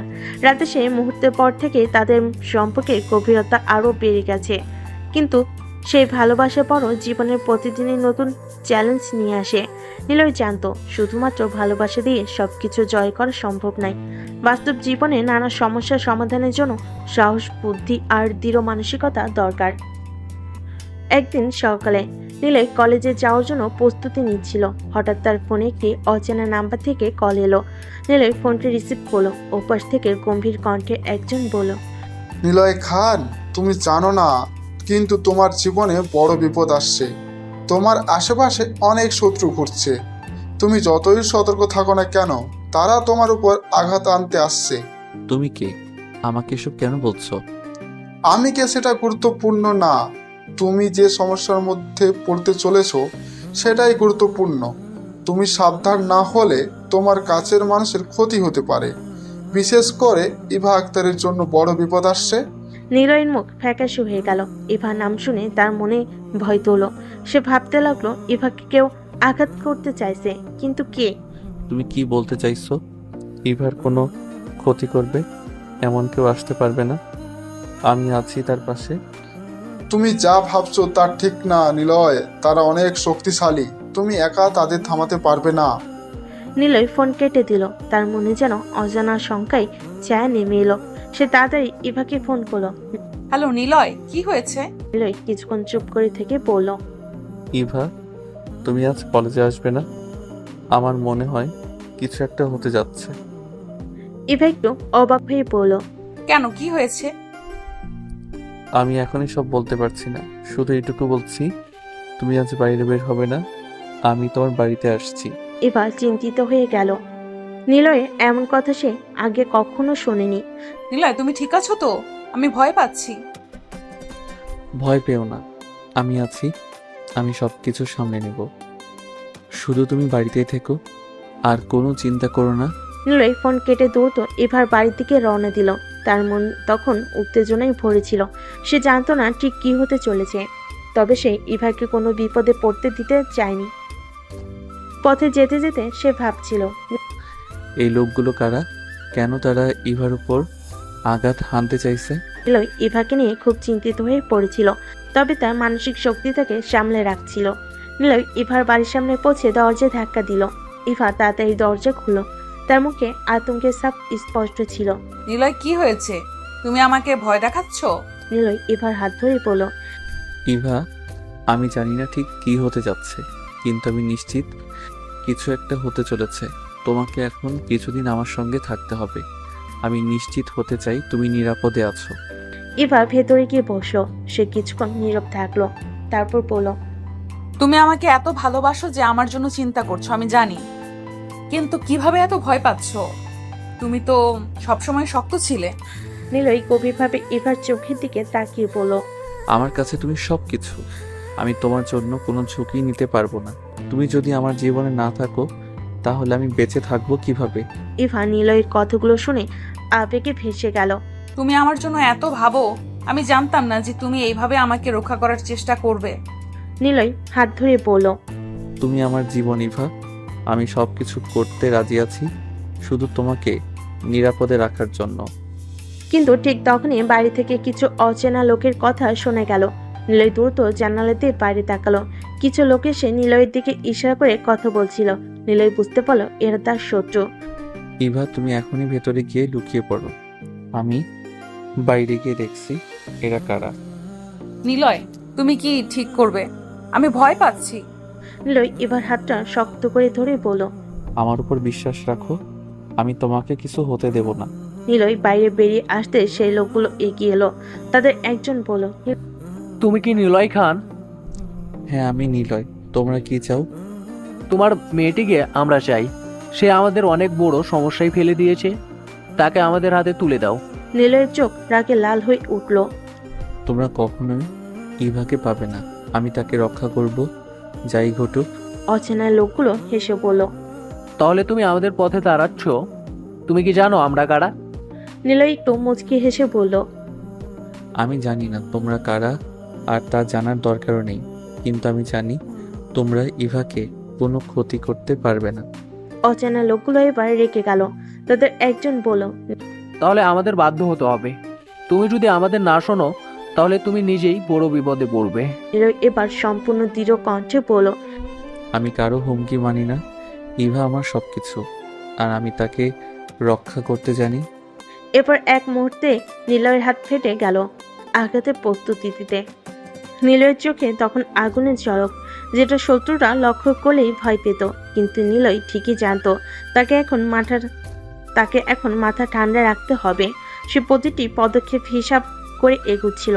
এবার ভেতরে নিরাপদে আছে, এটাই তার জন্য সবচেয়ে বড় তৃপ্তি। শত্রুরা নিলয়কে ভয় দেখাতে চেষ্টা করছে, কিন্তু নিলয় ভালো করে জানে সে তাদের সঙ্গে খেলা করবে, আর এই খেলা সে নিজেই জিতবে। অচেনা লোকগুলোর মধ্যে এক নেতা টাইপের লোক বলল। নিলয়, তোমার বুদ্ধির প্রশংসা করি, কিন্তু তুমি জানো না আমরা কতটা শক্তিশালী। ইভা ডাক্তারকে আমাদের তুলে না দিলে আমরা যখন যা ইচ্ছে তাই করতে পারি। নিলয় মৃদু হেসে বলল। তোমরা শক্তিশালী হতে পারো, কিন্তু একটা জিনিস বোঝার ভুল করেছো। ইভা আক্তার আমার, আর কেউ তাকে ছিনিয়ে নিতে পারবে না। শক্তি আর মনের খেলার পার্থক্যটা এখন তোমরা দেখবে। নিলয় বুঝতে পারল সামনে বড় কিছু ঘটতে চলেছে।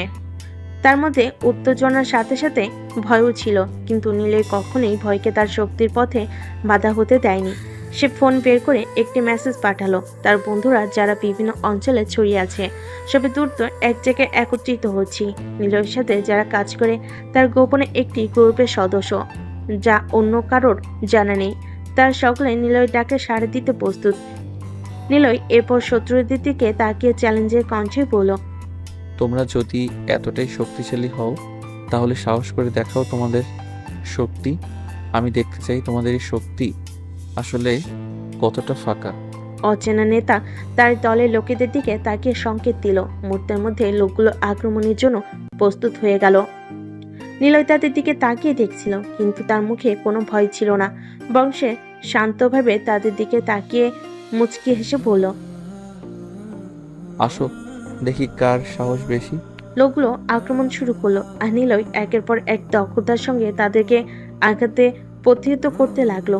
সে যেন আগে থেকে প্রত্যেক আক্রমণের দিক বুঝতে পারছিল। তার পায়ের গতি, হাতের চাল, সবকিছু এত নিখুঁত যে শত্রুরা বুঝতেই পারছিল না তারা কখন হেরে যাচ্ছে। কয়েক মিনিটের মধ্যেই শত্রুরা একে একে মাটিতে পড়ে গেল। নিলয় তখন সোজা দাঁড়িয়েছিল, তার শরীরে এক ফোঁটা ঘামও নেই। সে এবার শত্রুর নেতার দিকে তাকিয়ে বলল। তোমার মানুষগুলো তো বেশ দুর্বল দেখছি, এরা কি তোমার শক্তি? অচেনা নেতা অবাক হয়ে গেল। সে ভাবেনি নিলয় এতটা দক্ষ। তার মুখে হতাশার ছাপ স্পষ্ট হয়ে উঠল। নিলয়, তুমি যাই করো না কেন, ইভাকে আমরা ছাড়বই না। আমাদের উপর বড় মাফিয়া বস আছে, সে আমাদের অর্ডার দিয়েছে ইভা আক্তারকে আমাদের তুলে দিতে হবে, নয়তো তোমার সবাইকে শেষ করে দেওয়া হবে। নিলয় এবার একটু হেসে বলল। তোমাদের মাফিয়া বস যে যাই হোক আমি জানি না, কিন্তু একটা কথা ভালো করে মনে রেখো, আমি কখনোই ইভাকে কোনো বিপদে ফেলতে দেব না। আর তোমার মাফিয়া বস যদি আসে তাহলে তারও জন্য আমি প্রস্তুত আছি। অচেনা নেতা এবার রাগে ফেটে পড়ল। সে বুঝতে পারছিল নিলয়ের সঙ্গে পেরে ওঠা সহজ হবে না। তাহলে আমরা যা করার করব, এবার তুমি নিজেই ফলাফল দেখবে। বলে নেতা তার লোকেদের নিয়ে দ্রুত জায়গা ছেড়ে চলে গেল। নিলয় জানতো এই যুদ্ধ এখনো শেষ হয়নি, বড় কিছু অপেক্ষা করছে। কিন্তু সে চিন্তিত ছিল না। ইভা নিরাপদে আছে, আর সে নিশ্চিত যে তার বন্ধুরা দ্রুত এসে পড়বে।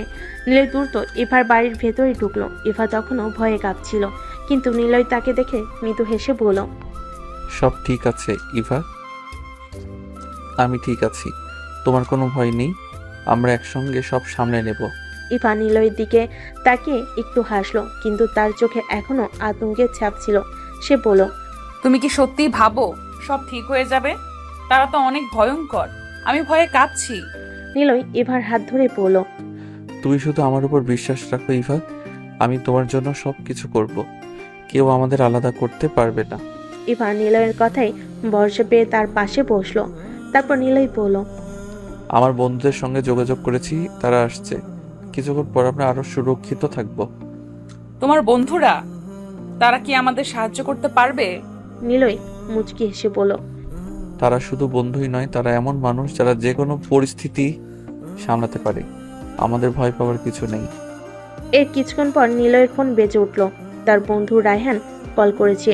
নিলয় ফোন রিসিভ করলো। নিলয়, আমরা এসে গেছি, তুমি কোথায় আছো? ইভার বাড়িতে, এখানে চলে আসো। ঠিক আছে, আমরা আসছি, চিন্তা করিস না, সব ঠিক হয়ে যাবে। নিলয় ফোন রেখে ইভার দিকে তাকিয়ে বলল। সব ঠিক হয়ে যাবে, শুধু অপেক্ষা করো।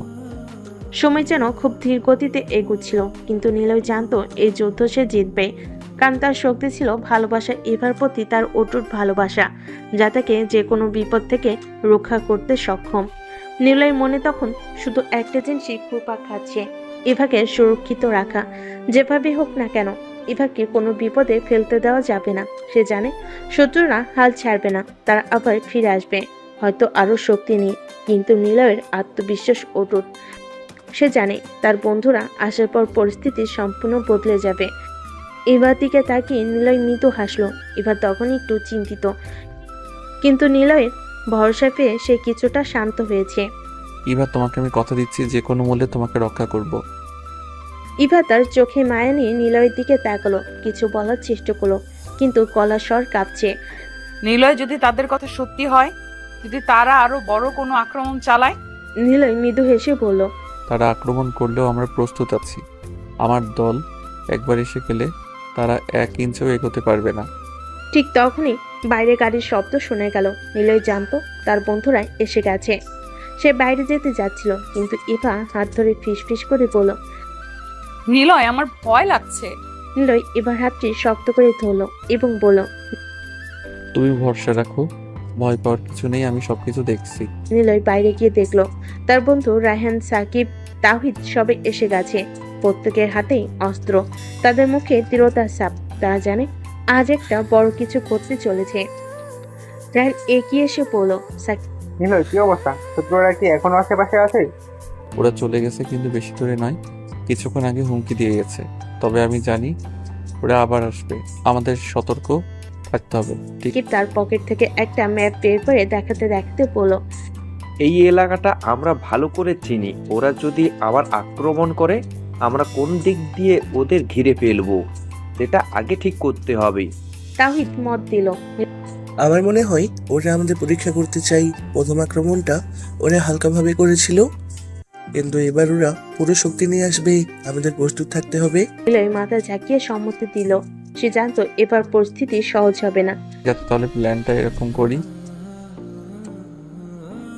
রাইহান, তুই উত্তর দিক সামলাবে, সাকিব তুই দক্ষিণ, তাহিদ তুমি পশ্চিম দিক দেখে রাখো, আমি সামনে থাকবো। রায়হান কিছুক্ষণ ভাবলো, তারপর বলল। ওরা যদি ভেতরে ঢুকতে চায় আমরা সহজে আটকাতে পারবো, কিন্তু আমাদের নিশ্চিত করতে হবে যে ওরা বাইরে থেকে মোকাবিলা করবে। ঠিক বলেছ, আমরা ওদের কোনো সুযোগ দেব না। প্ল্যান সেট হয়ে যাওয়ার পর সবাই নিজ নিজ জায়গায় চলে গেল। নিলয় এবার কাছে ফিরে গেল, তার হাতে একটা ছোট্ট পিস্তল তুলে দিয়ে বলল। ইভা, যদি কোনো বিপদ হয় এটা ব্যবহার করবে, কিন্তু চিন্তা করো না, তোমার কিছুই হবে না। ইভা ভয় একটু কেঁপে উঠল, কিন্তু তার মুখে সাহসের ছাপ ফুটে উঠল। সে বলল, আমি তোমার উপর বিশ্বাস রাখি নিলয়। নিলয় মৃদু হেসে বলল। তোমার জন্যই আমি সব করতে পারি। ইভা, শুধু পাশে থেকো। ঠিক তখনই রায়হান একটা সংকেত দিল। দূরের শত্রুরা আবার জড়ো হচ্ছে, তাদের সংখ্যা আগের চেয়ে বেশি, হাতে ভারী অস্ত্র। নিলয়ের বুকটা ধক করে উঠল, কিন্তু মুখে কোনো ভাবান্তর নেই। সে জানে এবার একটা কঠিন লড়াই হবে। নিলয় তার বন্ধুদের দিকে তাকিয়ে বলল। এবার সবাই সাবধানে থেকো, এটা সহজে ছাড়বে না। আমরা এবার পুরো শক্তি দিয়ে আঘাত করব। শত্রুরা ধীরে ধীরে এগিয়ে আসতে শুরু করলো। তাদের নেতা আবার সামনে এসে দাঁড়ালো। এবার তার মুখে আগের মতো শীতল হুমকি নেই, বরং আগ্রাসী রূপ। নিলয়, এবার তোমাকে শেষ করে দিতে হবে। এবাকে তোমার হাত থেকে আর রাখবো না। নিলয় শান্তভাবে উত্তর দিল। তুমি যদি ইভাকে স্পর্শ করার চেষ্টা করো, তোমাদের কেউ বাঁচবে না। নেতা হেসে উঠল। আমরা তো তোমার কাছে এসেছি, দেখি কি করতে পারো। এক মুহূর্ত পরই লড়াই শুরু হয়ে গেল। শত্রুরা আক্রমণ চালালো, আর নিলয় তার দক্ষতার সাথে তাদের প্রতিরোধ করতে লাগলো। ছুরি, গুলি, লাঠির আঘাত সব মিলিয়ে জায়গাটা যেন রণক্ষেত্র পরিণত হলো। নিলয় আর তার বন্ধুরা তাদের সমস্ত দক্ষতা দিয়ে শত্রুদের প্রতিহত করতে লাগলো। নিলয় এক হাতে শত্রুদের মেরে মাটিতে ফেলে দিচ্ছে আর অন্য হাতে ইভাকে সুরক্ষিত রাখার চেষ্টা করছে। তার মনে একটাই চিন্তা, ইভাকে বাঁচাতে হবে। তাওহিদ একটা শত্রুকে ধরে মাটিতে ফেলে পড়ল। নিলয়, এবার ওদের শেষ করে দিতে হবে, ওরা অনেক ক্ষতি করার চেষ্টা করেছে। নিলয় মাথা ঝাঁকিয়ে পড়ল। আমি জানি তাওহিদ, ওদের ছাড়বো না। এদিকে রাহান আর সাকিব মিলে বাকিদের মোকাবিলা করছে। তাদের দক্ষতা দেখে শত্রুরা ভয় পেয়ে গেছে। কিছুক্ষণ পর শত্রুরা বুঝতে পারলো তার এই যুদ্ধে জিততে পারবে না। নিলয় যখন চারপাশে চোখ বুলিয়ে সবকিছু পর্যবেক্ষণ করছিল, তখন শত্রুরা ধীরে ধীরে সরে যেতে শুরু করেছিল। তবে নিলয় জানতো এটাই শেষ নয়। ওরা হয়তো আপাতত পিছু হটেছে, কিন্তু আবার ফিরে আসবে, হয়তো আরো শক্তিশালী হয়ে। তার হাতের পিস্তলটা শক্ত করে ধরে সে ইভার দিকে তাকালো। ইভা দরজার পাশে দাঁড়িয়ে নিঃশ্বাস বন্ধ করে সবকিছু দেখছিল। তার চেহারায় ভয় স্পষ্ট ছিল, কিন্তু সে এখনো সাহস ধরে রাখার চেষ্টা করছিল। নিলয় ইভার কাছে গিয়ে তার কাঁধে হাত রাখলো। সব ঠিক আছে ইভা, আমরা ওদের তাড়িয়ে দিয়েছি। ইভা ধীরে ধীরে শ্বাস চালো, কিন্তু তার চোখে এখনো অনিশ্চয়তার ছাপ স্পষ্ট। তারা আবার আসবে নিলয়, আমি জানি তারা সহজে হাল ছাড়বে না। নিলয় মৃদু হেসে বলল, তাদের যতবার দরকার আসতে দাও, আমি প্রস্তুত আছি। তুমি শুধু আমার পাশে থেকো, বাকি সব আমি দেখছি। ঠিক তখনই রাহান, সাকিব আর তাহিদ ভেতরে এসে দাঁড়ালো। তাদের মুখে ক্লান্তির ছাপ থাকলেও তারা সন্তুষ্ট ছিল যে তার শত্রুদের পিছু হটাতে পেরেছে। রাহান নিলয়ের দিকে তাকিয়ে বলল, এবার অন্তত কিছু সময়ের জন্য আমরা নিরাপদ। কিন্তু নিলয়, তুই জানিস তো এটা শেষ নয়। ওরা আবার ফিরে আসবে, হয়তো আরো বড় দল নিয়ে। আমাদের কিছু পরিকল্পনা করা দরকার। নিলয় মাথা ঝাঁকিয়ে বলল, হ্যাঁ, আমি জানি। এই শত্রুদের ঠেকানোর জন্য আমাদের কৌশল ঠিক করতে হবে। আমার মনে হয় আমরা এই জায়গাটা আরো সুরক্ষিত করতে পারি। চারপাশে নজরদারি বাড়াতে হবে। ওরা যদি আবার আসে, আমাদের আগে থেকেই জানতে হবে। তাহিদ একটা খোলা জানালা থেকে তাকিয়ে বলল, আমার ধারণা ওরা অন্য দিক দিয়ে আক্রমণ করবে। আমাদের পরিকল্পনা অনুযায়ী পশ্চিম দিকটা সবচেয়ে দুর্বল, আমরা সেটা রাখতে পারি, না হলে বিপদ হতে পারে। নিলয় কিছুক্ষণ চুপ করে ভাবলো, তারপর সবার দিকে তাকিয়ে পড়ল। ঠিক আছে, আমরা পশ্চিম দিকটা আরো সুরক্ষিত করব। সাকিব, তুই সেই দায়িত্ব নে। রায়হান, তুই উত্তর দিক দেখ। তাওহিদ, তুই দক্ষিণে নজর রাখ। আমি সামনের দিকটা দেখব। আমাদের একসাথে কাজ করতে হবে, যেন ওরা কোনো দিক দিয়ে ঢুকতে না পারে। সাকিব হাসি মুখে বলল, তুই ভেবে বলবি ভাই, আমাদের দলে যখন তুই আছিস, ওরা কিছুই করতে পারবে না। রাহান মাথা নাড়িয়ে সম্মতি দিল। তারপর সে হঠাৎ করে একটু হাসলো। আচ্ছা নিলয়, এবার তো বুঝতে পারছিস এবার জন্যই এত ঝামেলা হচ্ছে। তুই যদি সরাসরি তার কথা শুনতিস, তবে এত কিছু হতো না। ইভা লজ্জা পেয়ে রাহানের দিকে তীক্ষ্ণ চোখে তাকালো। আমার জন্য এই সব কিছু হয়নি, নিলয় আমাকে বাঁচানোর চেষ্টা করছে। তুমি কি বলছো না ওরা আমাদের উভয়কেই শেষ করতে চায়? নিলয় ইভাকে শান্ত করার জন্য হাসলো। ঠিক আছে ইভা, রায়হান তো মজা করছে। আমরা জানি এই ঝামেলা শুধু আমাদের জন্য নয়, এটা অনেক বড় কোনো চক্রান্তের অংশ। তাহিদ হঠাৎ করে গম্ভীর হয়ে বলল, নিলয়, তোর একটা জিনিস বুঝতে হবে। তাই এই শত্রুদের পিছনেই আরো বড় কেউ আছে। আমরা শুধু ওর স্তরের শক্তিটাই মোকাবিলা করেছি, আসল খলনায়ক এখনো আমাদের সামনে আসেনি। নিলয় চোখ সরু করে বলল। তুই কি কিছু জানতে পেরেছিস তাওহিদ? তাহিদ মাথা নাড়িয়ে বলল, তেমন কিছু নয়, কিন্তু আমার ধারণা এই আক্রমণকারীরা কারো নির্দেশ কাজ করেছে। তারা শুধু ভাড়াটে খুনি। এর পিছনে যে ব্যক্তি আছে সে আমাদের সবকিছু জানে এবং খুব চালাক। আমাদের আরো সতর্ক হতে হবে। নিলয়ের বুকটা ধক করে উঠল। তাহিদের কথাগুলো শুনে তার মনে সন্দেহ বাড়তে লাগলো। যদি সত্যি কোনো বড় খলনায়ক থাকে, তবে সে কিভাবে এত কিছু জানতে পারলো? কে ব্যক্তি যে তাদের প্রতিটি পদক্ষেপে নজর রাখছে? তখনই ইভা ধীরে ধীরে নিলয়ের কাঁধে হাত রাখলো এবং ফিসফিস করে বলল, নিলয়, আমি জানি তুমি পারবে। আমি সব কিছু ঠিক করে দিবে। তুমি সবকিছু ঠিক করে দিবে। আমি তোমার উপর ভরসা রাখছি। নিলয়ের বুকটা মমতায় ভরে গেল। সে জানতো ইভার জন্যই তাকে লড়াই করতে হবে। ইভার কথা শুনে তার মন আরো শক্ত হলো। আমি পারবো ইভা, যেভাবে হোক আমি সবকিছু ঠিক করব। সবাই আবার নিজেদের জায়গায় ফিরে গেল। রাত গভীর হতে লাগলো আর চারপাশে নীরবতা নেমে এলো। কিন্তু নিলয়ের মন তখনও ব্যস্ত ছিল। সে জানতো বিপদ এখনো শেষ হয়নি। রাত গভীর হলো, নিলয়ের মন কোনোভাবে শান্তি পাচ্ছিল না। ইভা তখনও তার পাশে ছিল, কিন্তু নিলয়ের মনোজগতে অজানা শত্রুদের উপস্থিতি তাকে অস্থির করে তুলছিল। ইভার দিকে তাকিয়ে তার মনে হচ্ছিল এই নিরীহ মেয়েটাকে কিভাবে এমন বিপদে ফেল। ইভার হাসি, তার নির্ভরতা সবকিছু নিলয়ের জন্য অমূল্য হয়ে দাঁড়িয়েছে, কিন্তু এর সবকিছুর মতো অজানা আতঙ্ক তাকে ঘিরে রেখেছিল। ইভা তার চিন্তাগুলো বুঝতে পেরে মৃদু স্বরে বলল, নিলয়, তুমি এত চিন্তা করছো কেন? আমরা তো আপাতত নিরাপদ আছি। নিলয় ধীরে ধীরে মাথা নেড়ে বলল, না ইভা, আমরা আসলে নিরাপদ নই। এই আক্রমণকারীরা শুধু প্রথম ধাপ, এর পেছনে আরো কেউ আছে, আরো শক্তিশালী, আরো বিপজ্জনক। আমরা তাদের সম্পর্কে কিছুই জানি না, আর এটাই সবচেয়ে বড় সমস্যা।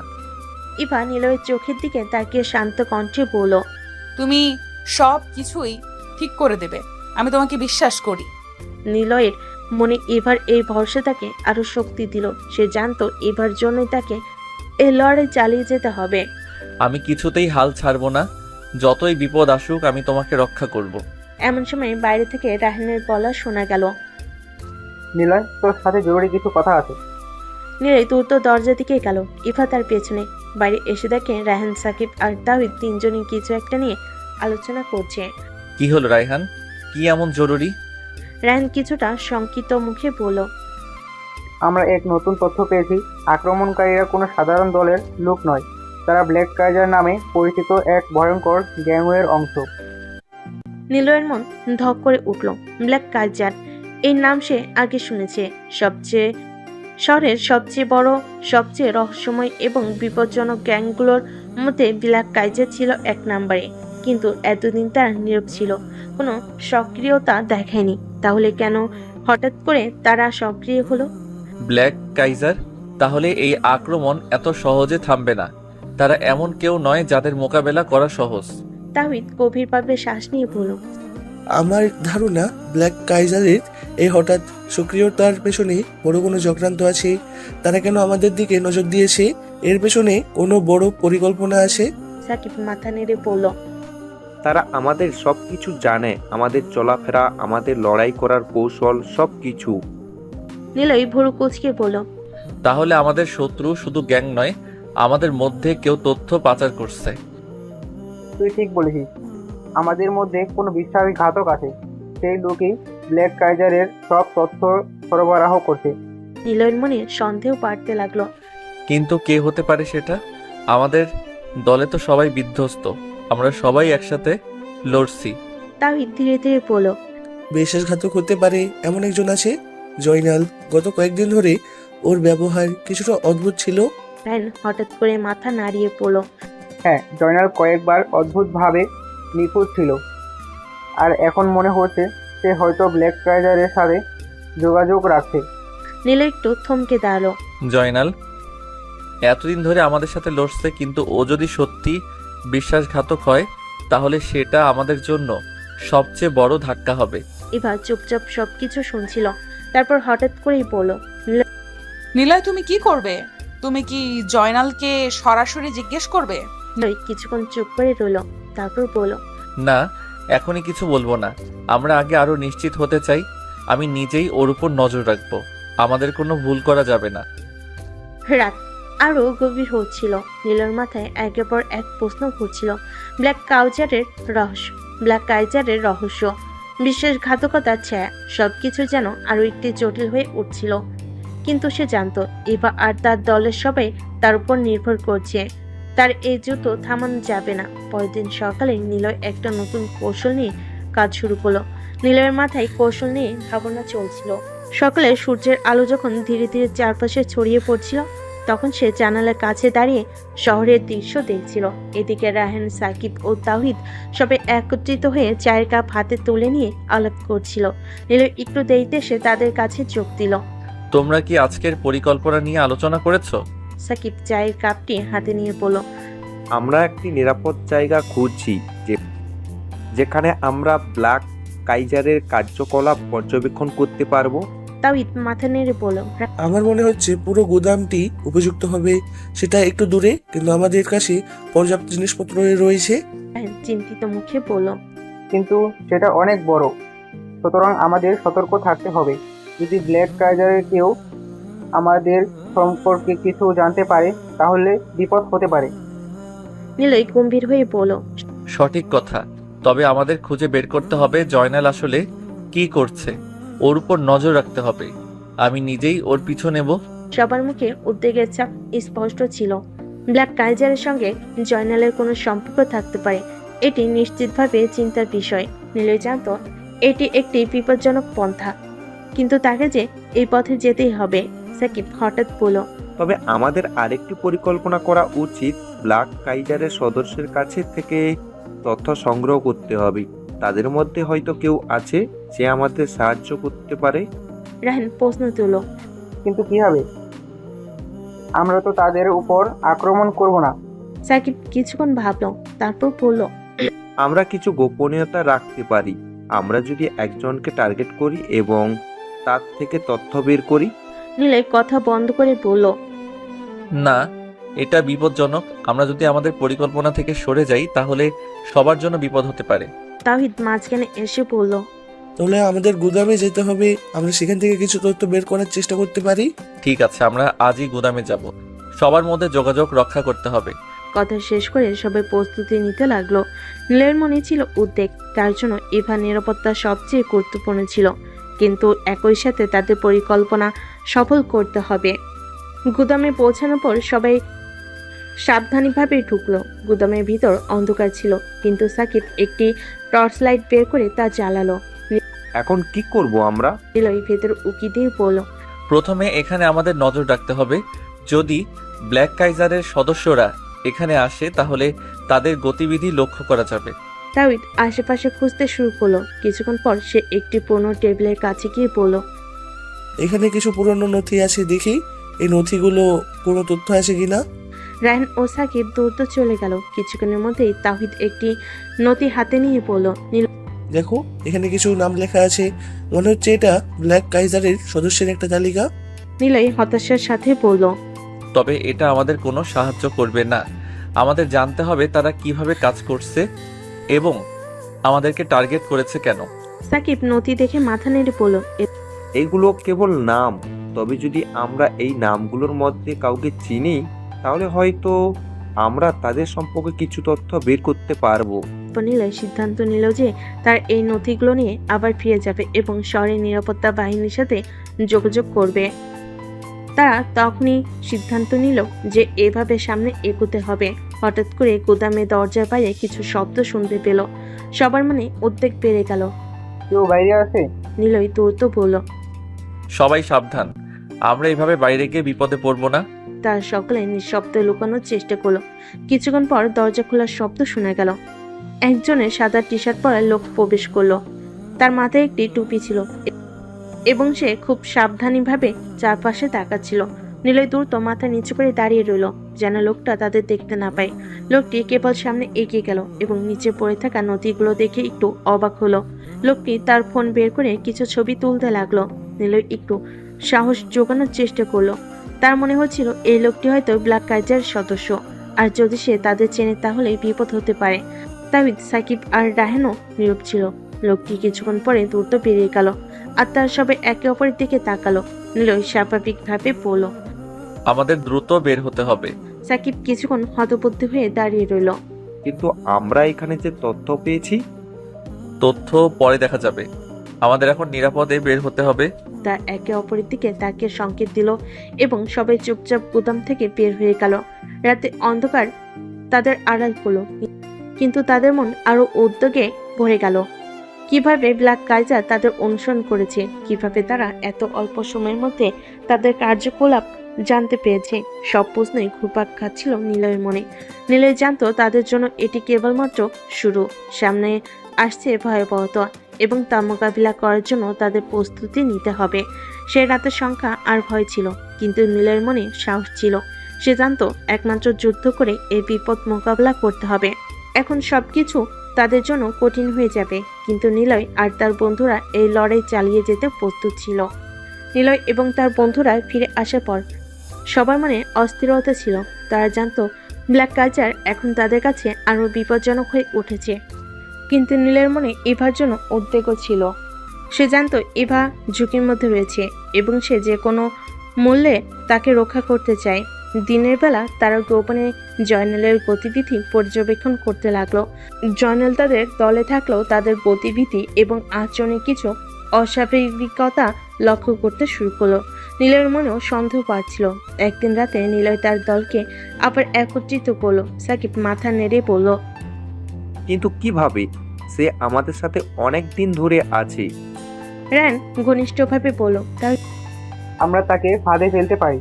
তাকে একটি তথ্য দেব যেটা সত্যি আমাদের কাছে মূল্যবান, কিন্তু সেটা মিথ্যে। যদি সে সেটা ব্ল্যাক কাইজারের কাছে পৌঁছে দেয়, তাহলে আমরা নিশ্চিত হতে পারবো যে সে আসলে বিশ্বাসঘাতক। কিন্তু এই পরিকল্পনা বিপজ্জনক। যদি আমাদের ধোঁকা দেয়? নীলয় দৃঢ়ভাবে বলল, আমাদের তো কিছু একটা করতে হবে। ব্ল্যাক কাইজার আমাদের লক্ষ্যে রেখেছে, আর আমরা যদি কিছু না করি তাহলে ইভা এবং আমাদের অন্য সদস্যরা বিপদের মুখে পড়বে। সবার মনোভাব নিয়ে আলোচনার শেষে তারা পরিকল্পনা করে। তার একটি জাল তথ্য তৈরি করে, যা তারা জয়নালের মাধ্যমে ব্ল্যাক কাইজারের কাছে পৌঁছে দেওয়ার পরিকল্পনা করে। পরের দিন নীলয় জয়নালের সঙ্গে কথোপকথন শুরু করলো। জয়নাল, আমি শুনেছি আমাদের বিরুদ্ধে কিছু নতুন তথ্য এসেছে। আমাদের খুব সাবধান থাকতে হবে। জয়নাল একটু সন্দেহজনক দৃষ্টিতে তাকালো, কিন্তু মুখে কিছু বলল না। নীলয় এরপর বলল, আমার কাছে কিছু গুরুত্বপূর্ণ তথ্য আছে। তুমি কি নিশ্চিত যে আমাদের মধ্যে কেউ তথ্য পাচার করছে?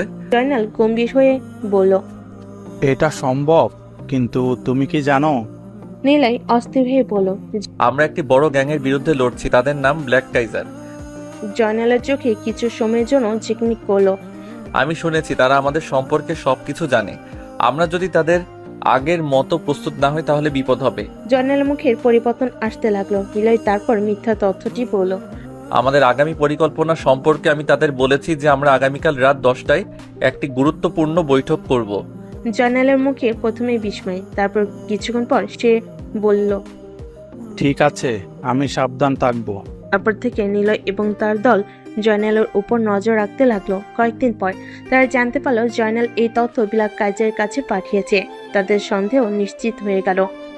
এক রাতে যখন নীলয়, সাকিব, রায়হান ও তাওহিদ গোপন জায়গায় আলোচনা করছিল, তখন তারা লক্ষ্য করলো যে জয়নাল তাদের কাছ থেকে দূরে সরে যাচ্ছে। তার দ্রুত বের হয়ে গেল। নীলয় দ্রুত বলল, জয়নাল কোথায় যাচ্ছে? তার দ্রুত তার পিছু নিল। জয়নাল এক অন্ধকার গলিতে ঢুকে পড়ল। নীলয় এবং তার বন্ধুরা একটি গাছের পেছনে লুকিয়ে পড়ল এবং নজর রাখতে লাগলো। জয়নাল ব্ল্যাক কাইজারের সদস্যদের সঙ্গে দেখা করতে গেল। সেখানে তাদের কথোপকথন শুনতে পেল। আমি তাদের পরিকল্পনা জানিয়ে দিয়েছি। তারা আগামীকাল রাত 10টায় গোপন বৈঠক বসবে। সেখানে থাকা লোকটির কথা শুনে নীলয়ের মাথায় আগুন জ্বলে উঠল। লোকটি বলল, ভালো কাজ করেছো। আমাদের পরিকল্পনা সফল হলে তুমি পুরস্কৃত হবে। নীলয় এবার সিদ্ধান্ত নিল তাকে এবার জয়নালকে ধরতে হবে। আমাদের জয়নালকে আটকাতে হবে। কিভাবে? তার কাছে গিয়ে? নীলয় মাথা নেড়ে পড়ল। না, আমাদের কৌশল ব্যবহার করতে হবে। নীলয় একটি পুরনো প্লাস্টিকের বোতল তুলে নিল। সে জয়নালের দিকে লক্ষ্য করে বলল, সাকিব, তুমি ওই লোকের সামনে যাও, আমি গোপনে জয়নালকে ধরবো। সাকিব ভাবতে ভাবতে বলল। ঠিক আছে, সাবধান হতে হবে। সাকিব সামনের দিকে গেল। হ্যাঁ বন্ধুরা, এখানে কি হচ্ছে? জয়নাল তখন পিছনে তাকানো। নীলয় সুযোগ পেয়ে দ্রুত চলে গেল। জয়নাল, তুমি কোথায় যাচ্ছ? জয়নাল আতঙ্কিত হয়ে বলল। আমি কিছু নই, আমি শুধু। নীলয় আর অপেক্ষা না করে ঝাঁপিয়ে পড়ল। তুমি আমাদের বিশ্বাসঘাতক। জয়নাল ভীত হয়ে গেল। আমি না, আমি কিছুই জানি না। নীলয় শপথ করে বলল, তুমি আমাকে প্রতারণা করেছো, আমি তোমাকে জানিয়ে দেব না, কিন্তু এই বিষয়ে তুমি কথা বলবে। জয়নালকে আটক করে তারা তাকে তাদের গোপন জায়গায় নিয়ে গেল। বিকেলে তাদের পরিকল্পনার কার্যকর হতে হলো। আমরা জয়নালের মুখ থেকে সব তথ্য বের করতে হবে। যদি না বের করতে পারি তাহলে আমাদের বিপদ হবে। রায়হান বলল। কিন্তু আমাদের কিছু করণীয় নিতে হবে। নীলয় কিছুক্ষণ ভেবে বলল, আমরা জয়নালের কাছে ঝুঁকি নেব। সে যখন জানবে যে আমরা তাকে এভাবে গোপন রেখেছি, তখন সে ভেঙে পড়বে। কিছুক্ষণ পর তারা পরিকল্পনা অনুযায়ী কাজ শুরু করলো। জয়নালকে জিজ্ঞাসাবাদ করা শুরু হলো। নীলয় বলল, তুমি ব্ল্যাক কাইজারের সঙ্গে যোগাযোগ রেখেছো, তুমি আমাদের বিশ্বাসঘাতক। জয়নাল কাঁপতে কাঁপতে বলল, না, আমি কখনোই তাদের বিশ্বাসঘাতক হতে পারি না। তুমি কি জানো তারা কি করতে চায়? চুপ ছিল, কিন্তু তখন রায়হান জোরে বলল, তুমি যদি কিছু না বলো তাহলে তোমার জন্য খারাপ হতে পারে। সবার সামনে চাপ বাড়ছিল। অবশেষে জয়নাল ধীরে ধীরে কথা বলা শুরু করলো। তারা আমাদের উপর আক্রমণ করবে। ব্ল্যাক কাইজার তাদের উদ্দেশ্য পূর্ণ করার জন্য এই কাজ করবে। এমন সময় বাইরে থেকে একটি শব্দ শুনতে পেল। কিছু লোক এগিয়ে গিয়েছে। নিলয় দ্রুত ভাবতে শুরু করলো। এরা ব্ল্যাক কাইজারের সদস্য, আমাদের বের হতে হবে। সবার মধ্যে আতঙ্ক ছড়িয়ে পড়লো। তার দ্রুত বের হয়ে যাওয়ার চেষ্টা করলো, কিন্তু দরজা খুলতে গিয়ে দেখতে পেল বাইরে থেকে দরজা আটকে গেছে। নিলয় নিশ্চিত ছিল তাদের সময় নেই। এবার আমাদের আর কিছু করতে হবে, একসাথে লড়াই করতে হবে। তারা সবাই সম্মিলিতভাবে দরজার দিকে গেল। দরজার দিকে আঘাত করে দ্রুত বের হয়ে গেল। বাহিরে যেয়ে তারা দেখলো ব্ল্যাক কাইজারের সদস্যরা তাদের দিকে এগিয়ে আসছে। একটি বড় সংঘর্ষ শুরু হলো। চাকরির চোখে কষ্ট আর রাগ ছিল। আমরা তাদের আটকে দেব। নিলয় ও রায়হান জোরালোভাবে লড়াই করতে শুরু করলো। ইভা তখন পিছন থেকে নিলয়কে দেখতে লাগলো। ইভা নিশ্চিত হয়ে বলল, নিলয় সাবধান, পিছনে কেউ আছে। নিলয় দ্রুত ফিরে তাকালো, কিন্তু ইভার কথা শোনার সাথে সাথে সে একজনের দিকে ছুটে গেল। নিলয় দ্রুত ইভার কথা শোনার পর পিছনে তাকালো। ঠিক তখনই একজন আক্রমণ করতে যাচ্ছিল। নিলয় এক লাফে আক্রমণকারীর হাত থেকে ছুরি কেড়ে নিল। মুহূর্তের মধ্যে সে আক্রমণকারীকে মাটিতে ফেলে দিল। তার চোখ তখন আগুনের মতো জ্বলছিল প্রতিশোধের খিদেয়। আমার কাছের মানুষদের আঘাত করার সাহস দেখিয়েছো, এবার বুঝবে আসল প্রতিশোধ কাকে বলে। এবার একটু দূরে দাঁড়িয়ে নিলয়ের এই রূপ দেখে বিস্মিত হয়ে গেল। এতদিন যে নিলয়কে মিষ্টি আর নিরীহ ভেবেছে, সে যে এভাবে সাহস আর শক্তি দেখাবে তা কখনো সে কল্পনা করতে পারেনি। এদিকে ব্ল্যাক কাইজারের সদস্যরা সবাই তাদের ঘিরে ফেলেছিল। সবাই মিলে লড়াই শুরু করে দিল, কিন্তু নিলয় আর তার দলের কৌশল এবং শক্তির সামনে ব্ল্যাক কাইজারের সবাই অসহায় পড়ে কিন্তু নিলয় আর তার দলের কৌশল এবং শক্তির সামনে ব্ল্যাক কাইজারের সবাই অসহায় হয়ে পড়ল। এক এক করে সবাই মাটিতে লুটিয়ে পড়ছিল। ঠিক তখনই অন্ধকারের মধ্যে একজন ধীর পায়ে তাদের দিকে এগিয়ে আসতে লাগলো। নিলয়, তুমি এতটা বুদ্ধিমান হবে ভাবিনি, কিন্তু আজ তোমার শেষ দিন। নিলয় একটু মুচকি হাসলো। তুমি তো ভেবেছিলে আমি কিছুই জানি না, তাই না? আজ সব জেনে গেছি আর তোমাকে শেষ করতে এসেছি। কাইজার তার অস্ত্র বের করলো। তাদের দুজনের মধ্যে এক অদৃশ্য উত্তেজনা তৈরি হলো। চারপাশে সবকিছু থেমে গিয়েছে। সবাই কাইজার আর নিলয়ের চূড়ান্ত লড়াইয়ের দিকে তাকিয়ে। এ লড়াই হেরে গেলে কেউ আর ফিরবে না। কাইজার আক্রমণ করতে এলো, আর নিলয় তার বুদ্ধি ও শক্তি দিয়ে মোকাবেলা করলো। একসময় কাইজার তার মারে অক্ষম হয়ে মাটিতে পড়ে গেল। নিলয় তখন তার পাশে গিয়ে দাঁড়ালো, এক হাতে তার অস্ত্র কেড়ে নিল আর বলল, তোমার খেলা এখানেই শেষ, তুমি আর কখনো কাউকে আঘাত করতে পারবে না। কাইজার ব্যথায় কাতর হয়ে বলল, জিতছ নিলয়, কিন্তু মনে রেখো এই খেলায় পুরোপুরি কেউ জেতে না। নিলয় কোনো উত্তর দিল না। সে কাইজারের অস্ত্রটা মাটিতে ছুঁড়ে ফেলে দিল। কাইজারকে পুলিশের হাতে তুলে দিয়ে সবকিছু যেন একটু একটু করে শান্ত হতে শুরু করলো।